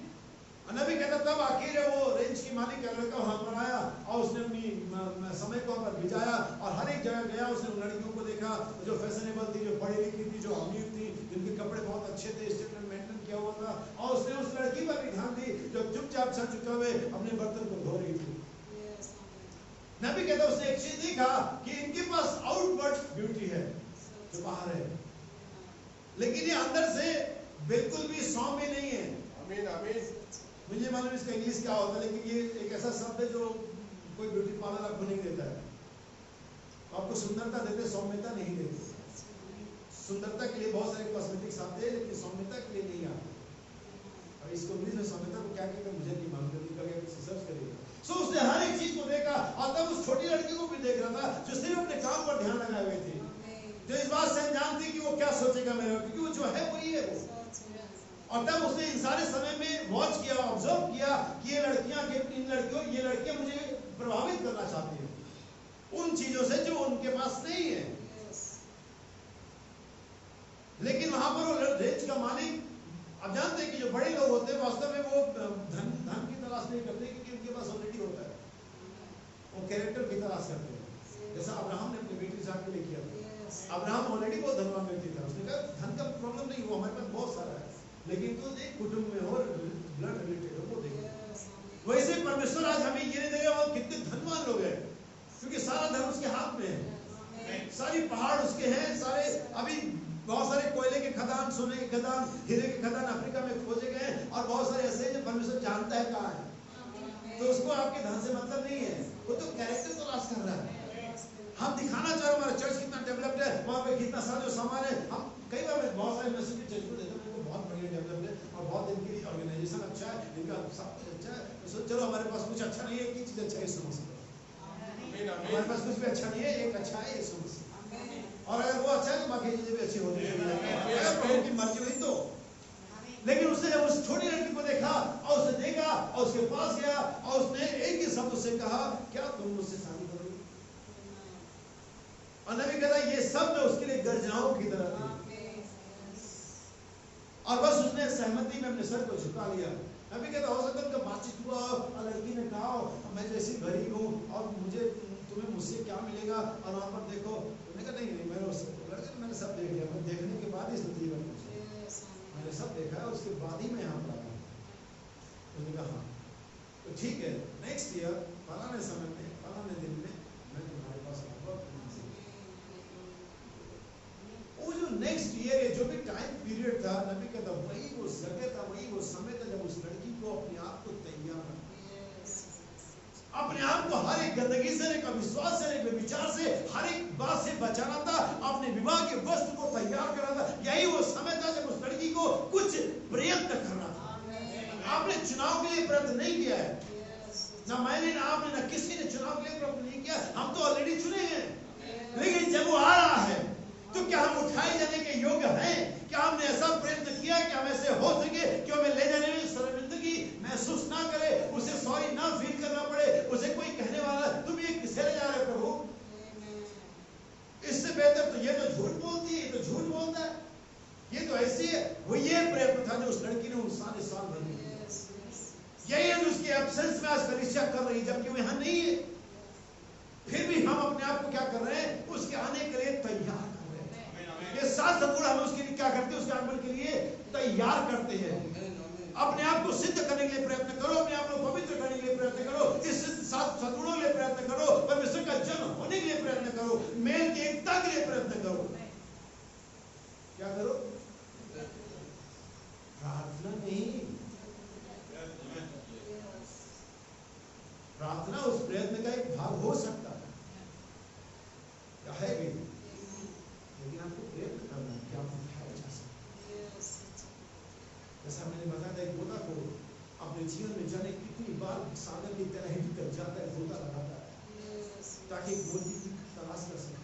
और वो एक बार जब जाता है नहीं मिलता है, वो बस निराश नहीं हो जाता है, वो जानता है इस मोती के पाने का एक प्रोसेस है।